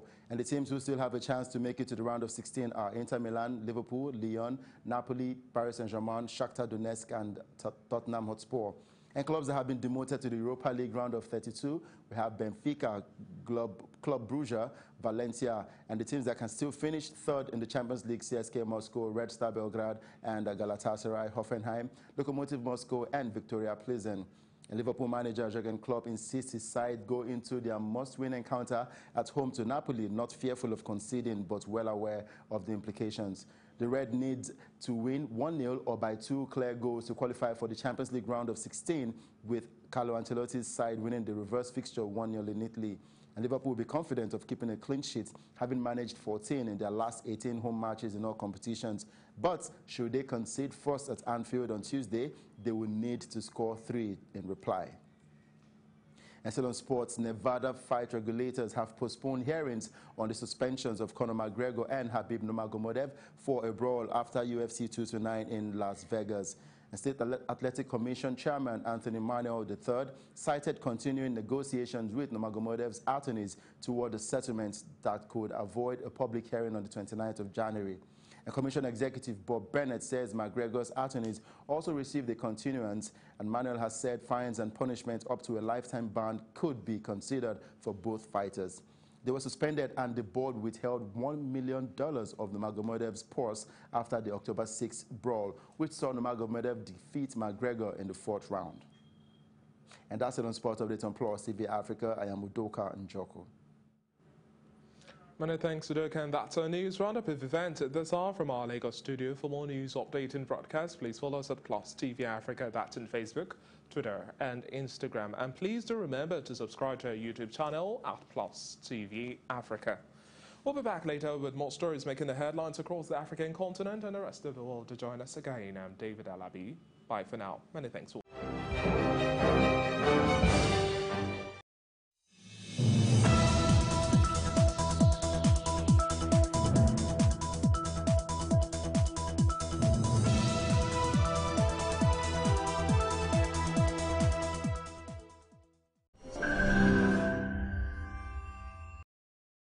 Here with me today is the Minister of Industry, Trade and Investment in Nigeria, Dr. Okechukwu Engelama.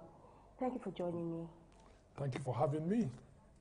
In terms of when anyone hears industry, trade and investment, you would know that this is a driving force for economic growth and development in any nation. However, some business and industry owners in Nigeria have said that the ease of doing business is quite daunting.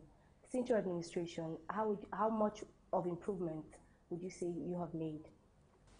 Thank you again for the interview. I think the first thing to point out is that the industry players and others who acknowledge the importance of ease of doing business and enabling environment are right. They're right in the sense that I would say as a general principle, as a matter of general statement. If you create the right enabling environment, businesses will prosper. I think the real challenge we've had is that for a long time, people paid lip service to this. I came back to Nigeria in 1998, having lived and worked overseas for many years. And, you know, even back then, people were talking about the importance of enabling environment. When I was asked to take on this role in government, you know, I realized that, like, it was something that we had to do something about.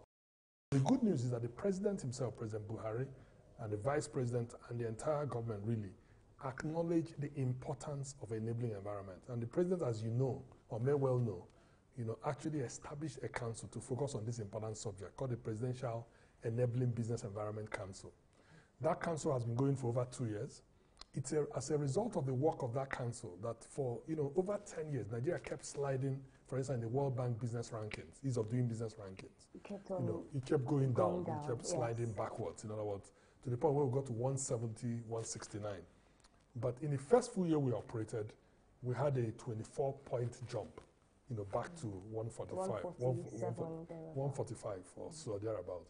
And, you know, the good news is that, like, even though in the next year we still improved slightly, but we now need to, you know, basically take a second big and bold step to continue this journey. But I do agree that when it comes to ease of doing this, from things as basic as people being able to register their companies, to pay taxes, to obtain government approvals, you may recall that I think at the beginning of 2017, we had the Executive Order 1. And that Executive Order 1 was on transparency, on sort of open government and one government, and what we call deemed approvals, which means that, like, if a government agency or a government regulator or a regulator basically is supposed to render a service or give a permit, you know, that agency must disclose how long it takes to get that permit. And if after the expiration of that time, when somebody has applied, they don't get it, unless there is a negative response, they can deem it to be a positive response, meaning that, like, that they qualify to get a permit and then go through a process to get it. Obviously, it takes time to implement all this, but at least the vision has been cast and the journey is on. And then based on the executive order by the Vice President of Nigeria, Professor Yemi Osinbajo, who says he signed an executive order for the ease of doing business, how much has improved, in your opinion, since then till now? Yeah, so I refer to that executive order. It's called the Executive Order 1.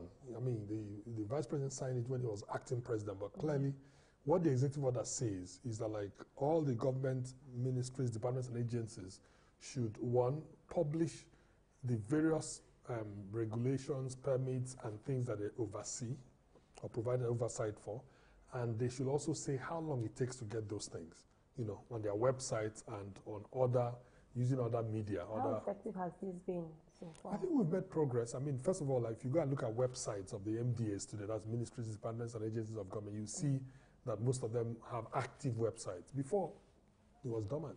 Secondly, I think you agree with me that the citizens are more empowered. They have a better understanding of how long it takes to get something. Now, the actual delivery of the service is not where we want to be, but it's not where we started. You know, so things are getting better. The challenge we have is that it takes time to change the culture of people and for people to imbibe the culture of service. But that's something we have to work on collectively as a people, meaning the government on the one hand and the people who receive the service on the other, meaning the businesses, the SMEs, and all the other stakeholders. All right, and then let's talk a bit about foreign direct investment. Where exactly are we right now compared to when you just joined the administration? So foreign direct investment, as you know, is part of the broader commitment we have to attracting investment. We have 5 planks in the Ministry of Industry, Trade and Investment. One of those planks is specifically that we'll be proactive, meaning that we'll be deliberate. We'll go out of our way to, you know, focus on attracting investors into the country. Both foreign direct investment and what you might call domestic direct investment, meaning those that are foreigners and those that are domestic, those that are locals, yes.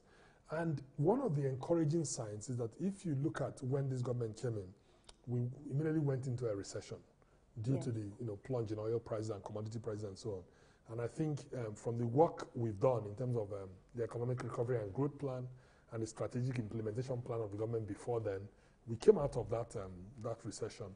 and the economy is now beginning to grow again. Now, if you come specifically to the area of investment, what you will find is that, we've revamped the Nigeria Investment Promotion Commission with a new head. She's been there now for a couple of years, therefore she's probably not as new, Mrs. Yewande Sadiku. She's taking a number of important steps, to promote investments, one of which is to make sure that the Pioneer Incentive Scheme, which the government used to have, is re-established and that it has much broader coverage. And it's been gazetted, and I think companies are enjoying, which is a tax relief you get for investing. We have also been working on just making it easier for investors to do business. What we call the One-Stop Investment Center has also been revamped, which is again sits in Nigeria Investment Promotion Commission, which means if you want to invest, you can go to that location and get all the things you need to invest. The other good sign you see is that if you look at the investments commitments that have been announced, they've been going up, right? Obviously, it takes time after the announcement of an investment to complete the investment. In 2017, for the entire year, we had over $60 billion of investments announced, various commitments at state level, at federal level. At this year alone, I think in the first half of the year, we've already exceeded, that number. In other words, we've done probably closer to 35 to 40 billion for the first half of the year, which means that you'll probably do a lot better than what you did last year. But there's still a long way to go in terms of our vision is to make Nigeria the most attractive country to invest in Africa, if not the entire world. So I'll be the first to admit that we have a very bold and a very ambitious vision, and clearly a lot of work is still going on. All right, so in terms of Chinese investment in Nigeria, we've realized over time that China has a keen interest in investing in Nigeria. However, some business owners believe that what they stand to gain surpasses what we would stand to gain as the locals as well. Is this true in any way? I think the starting point is to say that, as you know, the best business partnerships or relationships are those ones where you have win-win. So the starting point is not so much who stands to gain more or less, as much as both sides should gain, and it should be sustainable.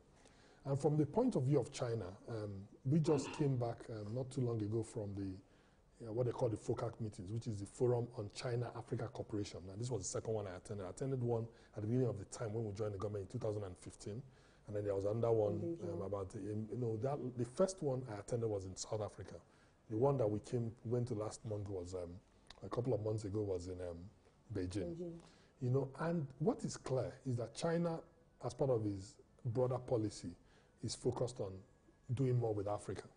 Obviously, when you get into a relationship like that, both sides have to know what they want out of the relationship and work towards getting it. So I can speak for Nigeria. In the case of Nigeria, we're very keen to rebuild our infrastructure. We have suffered from a very significant infrastructure system. Yeah, a dilapidated infrastructure and what you might call an infrastructure deficit. And so one of the things that we have done as a government is to focus on actually building the infrastructure rather than just talking about it. So whether it's the railways, the power, the roads, and the statistics is there. I mean, if you look at power, for instance, I think both in terms of output and in terms of actual delivery to the distribution companies and to homes, those numbers have doubled.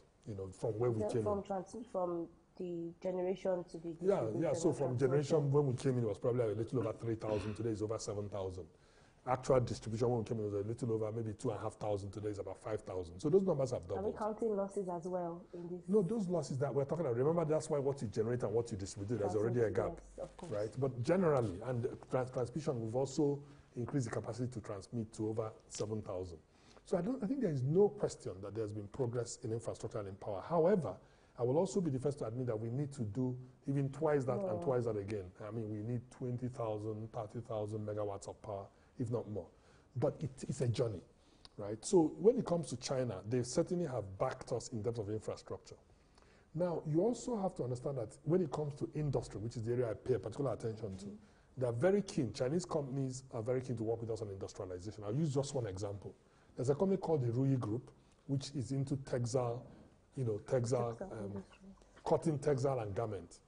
Now, that company basically is prepared to invest in the entire value chain in sort of garment production, textile and garment production, starting from cotton, from farming cotton to, all the processing that will lead to, the garments that people will eventually wear. And so we've entered an agreement with them to partner with them to do that in Nigeria. Now, this ties into something else we're doing as a government, which is establishing special economic zones and industrial parks all across the country to ensure that, basically when companies like that want to come in, they'll have adequate infrastructure, because we can't build a whole infrastructure for the entire country in one go. So what are we doing? We're establishing particular centers where the infrastructure will be world-class so that Nigeria will also be competitive. And I think the Chinese, in that respect, have been good partners. You talked about the FOCAC summit. However, I'm wondering, what exactly would the common man get from that summit? So generally, I think, when you have summits at the government-to-government level, there is a process that eventually translates to the benefits to the country and to the common man, to use that term. And, if you look at what is the common man looking for, he's looking for employment, he's looking for health, better infrastructure, and, of course, broadly speaking, better living. So when you improve infrastructure, that's for the common man. I mean, better roads is good for the common man, but more power is good for the common man.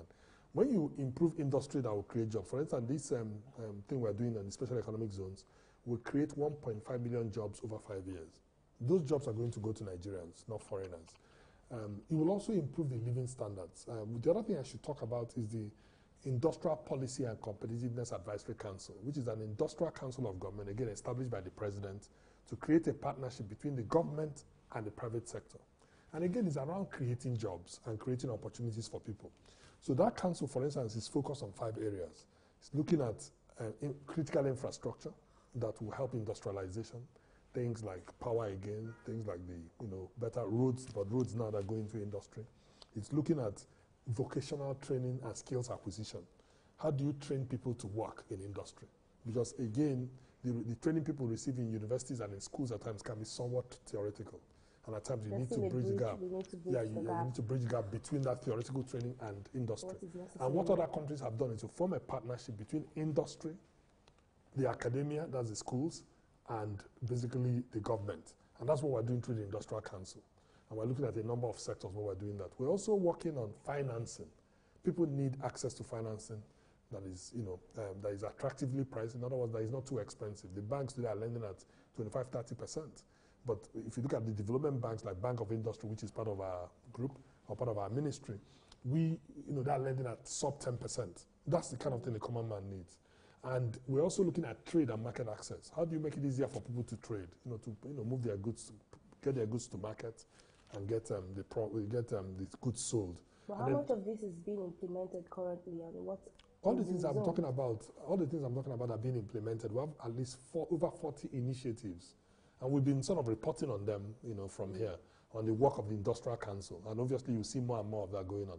I think basically the point to make is that people say that the people out there need to know what we're doing, which is why we obviously have interviews and engagements like this. Because I think we also need to partner with the media to make sure the information is getting out on what is being done so that those people, that are the common man and the Nigerian citizens, can benefit from those the work of the government and the work we're doing in the ministry. All right, yes. And looking at the government's policies on trade and investment, one would believe that Nigeria has to be a very large global economy. However, we haven't seen a lot of this, right? What exactly would you say the constraints are? Is it in terms of implementation? What exactly do you see the challenges? Well, I think when it comes to trade, there are several things that help to make an economy, an enabling environment. An enabling environment is one, but I just wanted to capture some that we haven't talked about yet. So when it comes to trade, the kind of agreements you enter into is important. As you know, we're trying to enter into a continent-wide agreement, the Africa Continental Free Trade Area Agreement, which is basically to increase the market for our products, right? Not just for us, but also for other African countries as well. So that Africa will trade more with itself. African trade now, intra-Africa trade now is under 20%, maybe 70%, maybe 15%. If you look at other regions of the world, the regional trade could be as much as 30, 40, 50, 60%. We think we need to improve that, and that's why we're doing this agreement.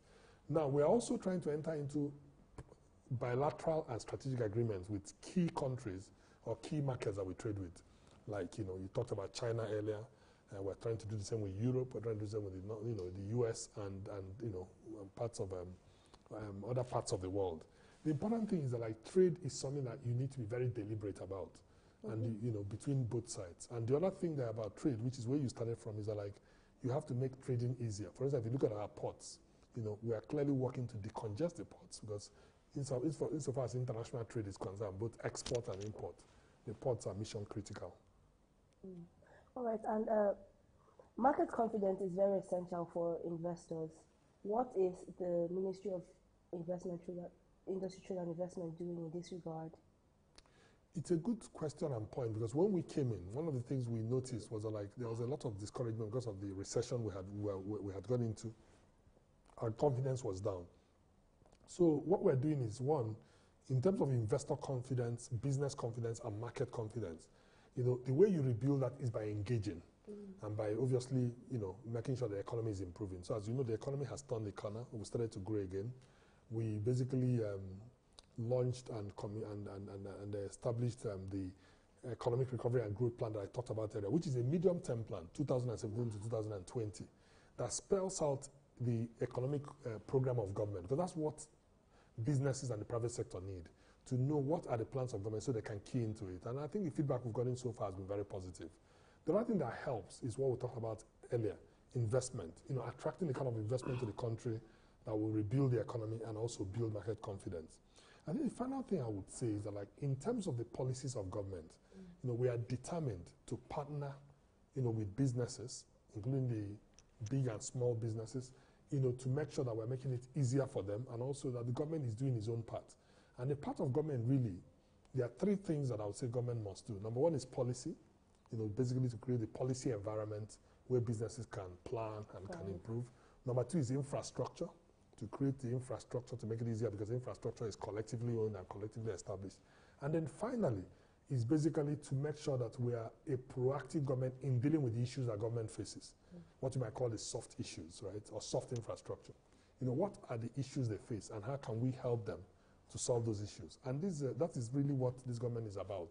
We are committed to being, in partnership with the businesses that are in our country. You did mention the Economic Recovery and Growth Plan. It's supposed to span from 2017 to 2020. How feasible is this? I know that the government has started something, but then how possible is it for it to get completed by 2020? Well, first of all, the thing about plans for countries, as you know, is that they are revolving plans because the country never stops. So it's not a project in that sense. So the whole idea is to have a medium-term plan. So we have some specific interventions, some specific plans, or what you might call programs, right, that will help the economy and that will help. And that's what we have. So if you look at the plan, it has three objectives. The first objective is to get the economy growing again. The second objective is to invest in our people. And the third objective is to make the economy more competitive. And on all those objectives, we're making progress. Now, if you look at the priority areas, it has several priority areas, starting with agriculture, and food security, to power, transportation, and other infrastructure, to industrialization. So on all those things, we're not waiting. So it's not a matter of feasibility, it's a matter of implementation. We're implementing the plan day in, day out, week in, week out. And the progress may be slow in some areas, but faster in other areas. But we are committed to it. So what we'll expect is that as we near 2019, 2020, obviously we expect, that's why I say like a rolling plan, we expect to do another medium-term plan and even eventually a longer-term plan, 10, 20, 30-year plan. That's what countries like China do. They have long-term plans, then they have the medium-term rollout. And I think that's where we're headed. Right, and finally, I know you mentioned a bit about partnering. How much of partnership should we expect from the government with the private sector? Because I understand that in terms of industry, trade and investment, the private sector is also doing their part, right? What kind of collaboration should we expect? I think what we would like, and I'm glad you asked this question, because for me, my vision of not just the government, but even specifically in the Ministry of Industry, Trade and Investment is that we consider ourselves the enabling, the Ministry of Enabling Environment for Industry, Trade and Investment. In other words, we're not the ones that are going to do the industry, trade and investment per se as government. We are doing the work we are doing to make it easier for businesses to engage in industry, to trade, and to invest.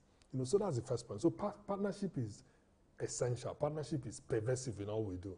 So I think the best thing I might do is to tell you how are we implementing those partnership ideas. And I'll use three examples in the interest of time. One is, you may be aware that earlier this year we launched something called the Focus Labs. These Focus Labs were an attempt to understand, for those that want to invest, what are the things that are the bottlenecks that are facing, so we can solve them.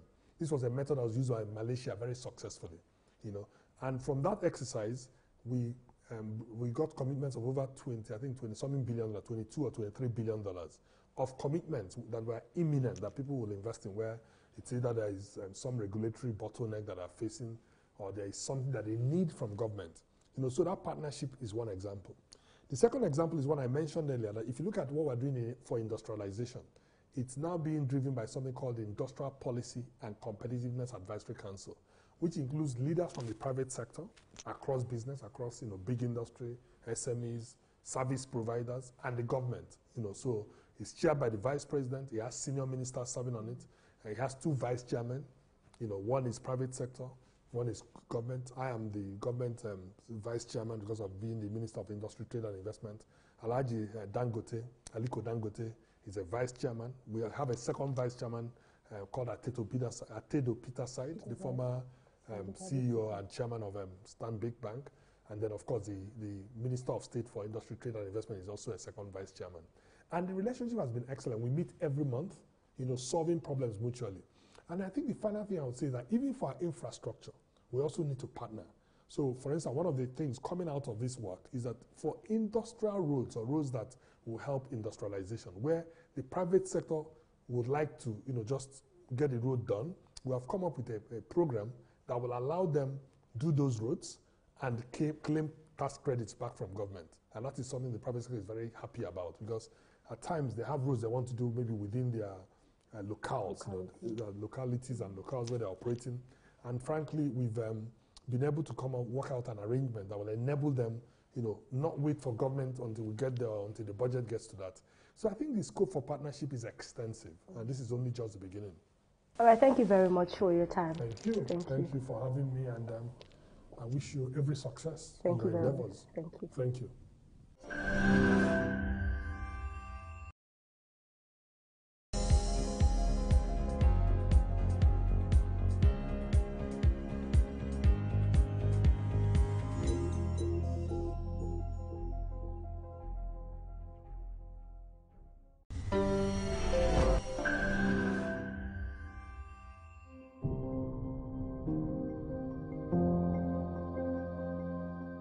Goal 10 of the United Nations Sustainable Development Goals speaks largely about eliminating inequality amongst countries and peoples. The United Nations clearly recognizes that businesses can also exacerbate inequality by being complicit in perpetrating biases and discrimination. The question, however, is, how exactly does this resonate with Nigeria?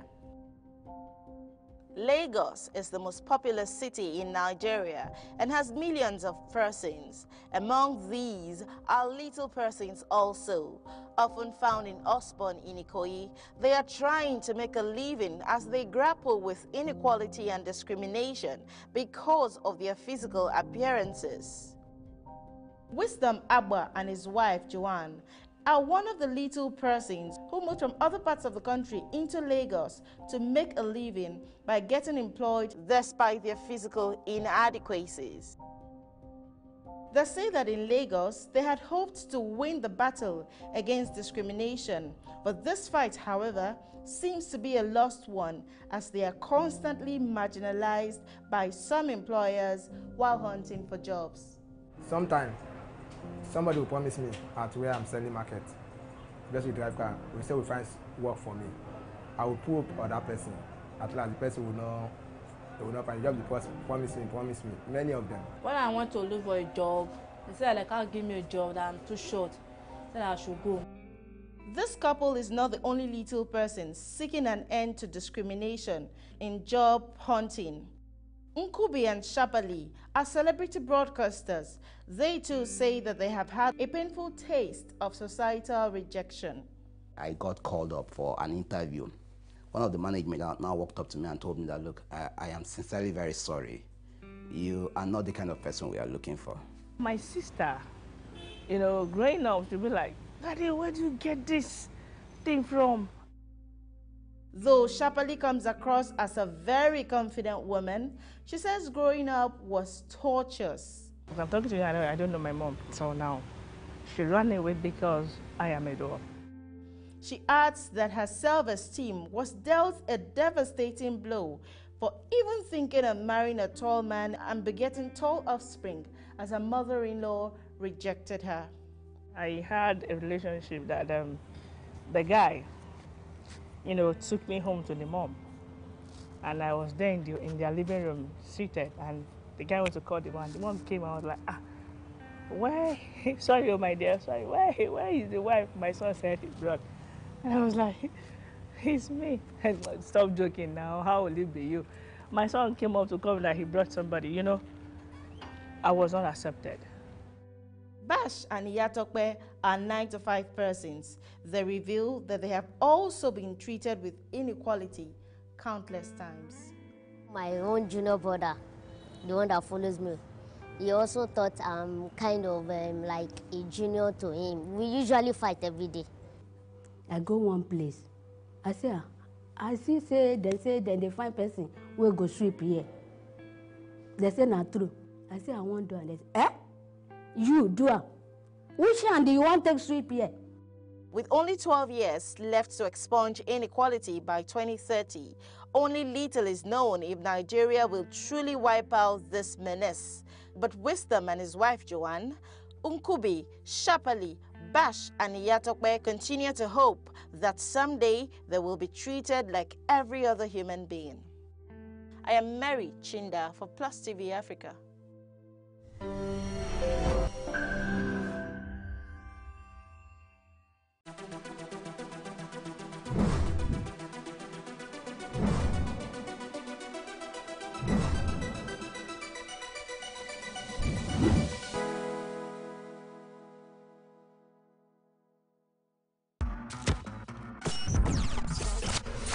That's the Brazilian who, with the longer blades that Austria wasn't too impressed with.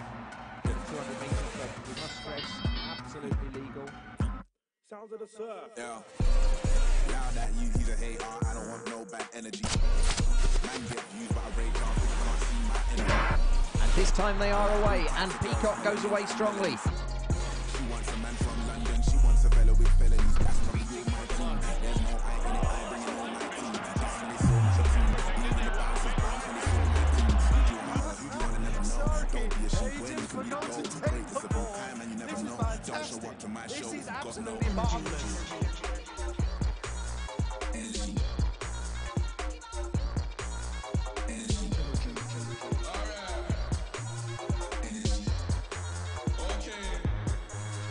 energy.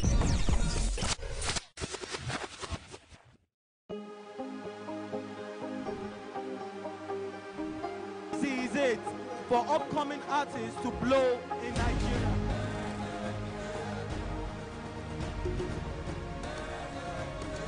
Welcome to Plus Trending. I am Vicky November, your host, saying thank you for joining us on today's episode. Welcome back. It's tea time on Plus TV Africa. Practice makes perfect. I'm not perfect yet, but I'm a lot better than I used to be. He's a king. He's entitled to marry 100 if he wants to.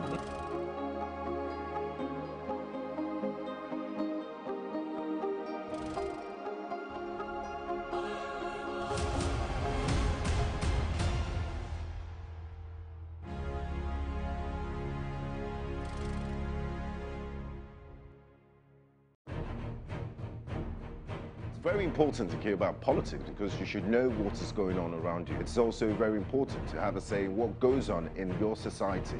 The political decisions people make will affect many lives. Many people see politics as the government and the laws being made. While that is true, it's way more complicated than that. It has everything to do with you. Every law that is made will impact many. Sometimes the decisions do affect people negatively. Therefore, it's very important to note that every vote that you cast will either break or make people. Politics with GA brings you the latest political news as well as insight and analysis that will discuss the most important issues that matter to you.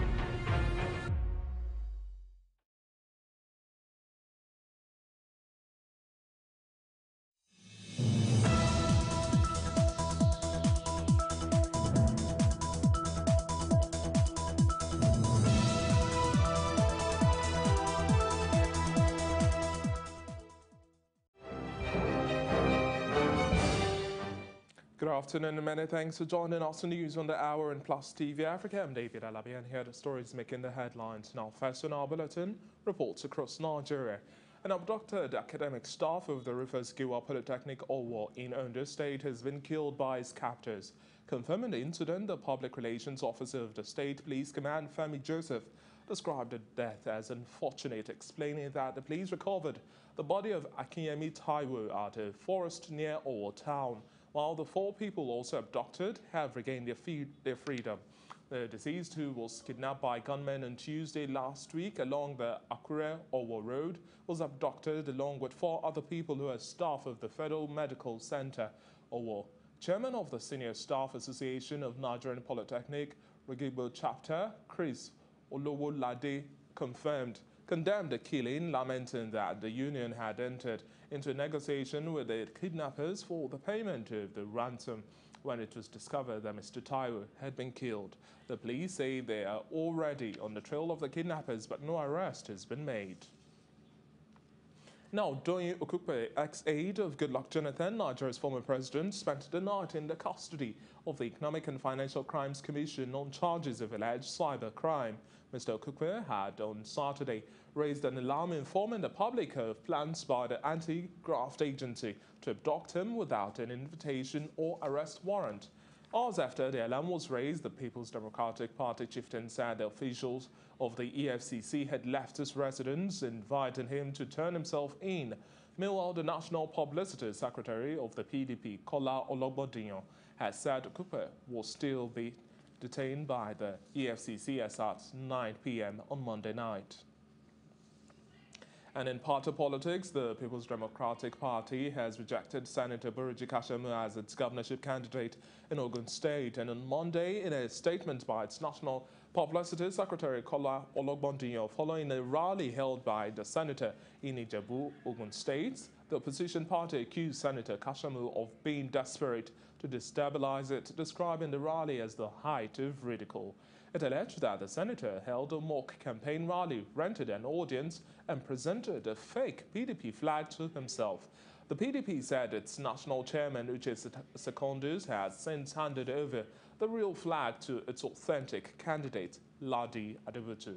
Despite a recent court order which affirmed the senator is the party's candidate, the PDP has insisted that Ladi Adebutu remains its flag bearer for the governorship election in Ogun State.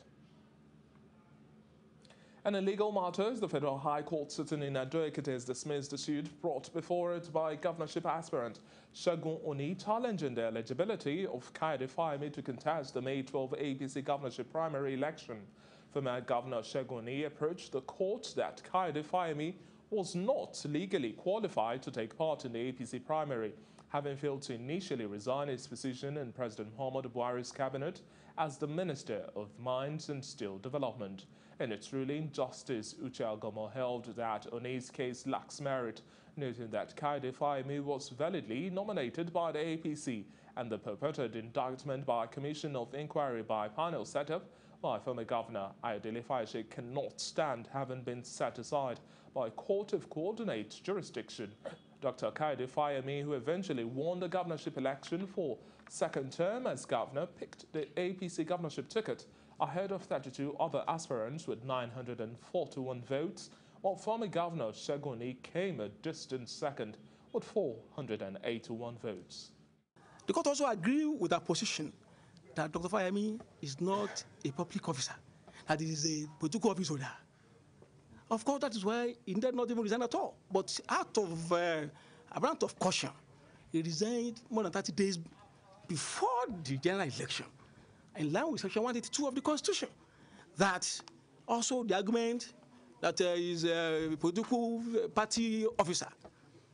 They agree with us that Fayemi is a member of organs of the party by virtue of being former governor. And of course, being so, he is there for life. We have nothing to do other than to obey the order of the court. But we still have to study the judgment and make use of whatever the option that is available for us, as it is for now. In another development, Nigeria's Minister of Information, Culture and Tourism, Lai Mohammed, has accused the opposition, People's Democratic Party, of using fake news as a campaign strategy. The minister said he's worried with the constant misrepresentation of facts by the opposition in an effort to deceive the public. He spoke to several editors in Abuja, the nation's capital, urging the media to verify information before it is published. The days and weeks ahead, during the run-up to the 2019 election, you will hear more incredulous fake news. And this is simply because the opposition has simply run out of ideas. They know that they cannot debate on issues. And they have resorted to fabricating fake news. As a matter of fact, we have it on good authority that it is the only weapon left in their arsenal, and they are going to use it devastatingly. We also have reports that the federal government of Nigeria and the Academic Staff Union of Universities, ASU, have reached a partial agreement. Chris Ngige, the Minister of Labour and Employment, announced on Monday. The minister made a pronouncement at a reconciliation meeting in Abuja aimed at finding ways of resolving the strike, which commenced on November 5. He said, quote, "We have finished our deliberation for today. I'm happy to report that we touched some areas of understanding and implementation from the Memorandum of Action which we agreed to in 2017, like the issue of shortfall in salaries of some federal universities, workers and lecturers, as has given a list to the Accountant General's office, and we have agreed that by Wednesday that list should be cross-checked by the Presidential Initiative on Continuous Auditing." End of quote. Now, the Academic Staff Union of Universities, ASU, has been on strike since November 5. And the People's Democratic Party presidential candidate Atiku Abubakar has expressed worry over the lingering industrial impasse between the federal government and labor unions in critical sectors of the country. In particular, the former vice president expressed his worry about the deadlock between the federal government and the Academic Staff Union of Universities, which is altering the future of the youth and putting families under undue pressure. Atiku said he had already set out templates to handle all related issues and ensure an end to the incessant labor crisis, ensure industrial harmony and greater productivity in all sectors immediately he is elected into office as president. Quote, "Our candidate has made ample provisions for enhanced welfare packages, research grants, better teaching and learning environment, as well as a strong synergy between the union and government towards a harmonious working environment." Now, all students of Unity schools across the country have tasked the federal government to show more commitment to reviving Unity schools, known as federal government colleges nationwide. Say federal government colleges can solve Nigeria's current ethnic and religious divide. Our correspondent, Amadou Nuyi, has details. Unity schools were established in 1974, shortly after Nigeria's civil war. While the schools were regarded as the best in the country, attracting the best of brains from different ethnic, cultural, and religious divides, they also served as a tool to foster national unity among Nigerians. However, with the falling standards of education in the last 10 years, the same cannot be said of present-day Unity schools. The sector is facing issues with infrastructure.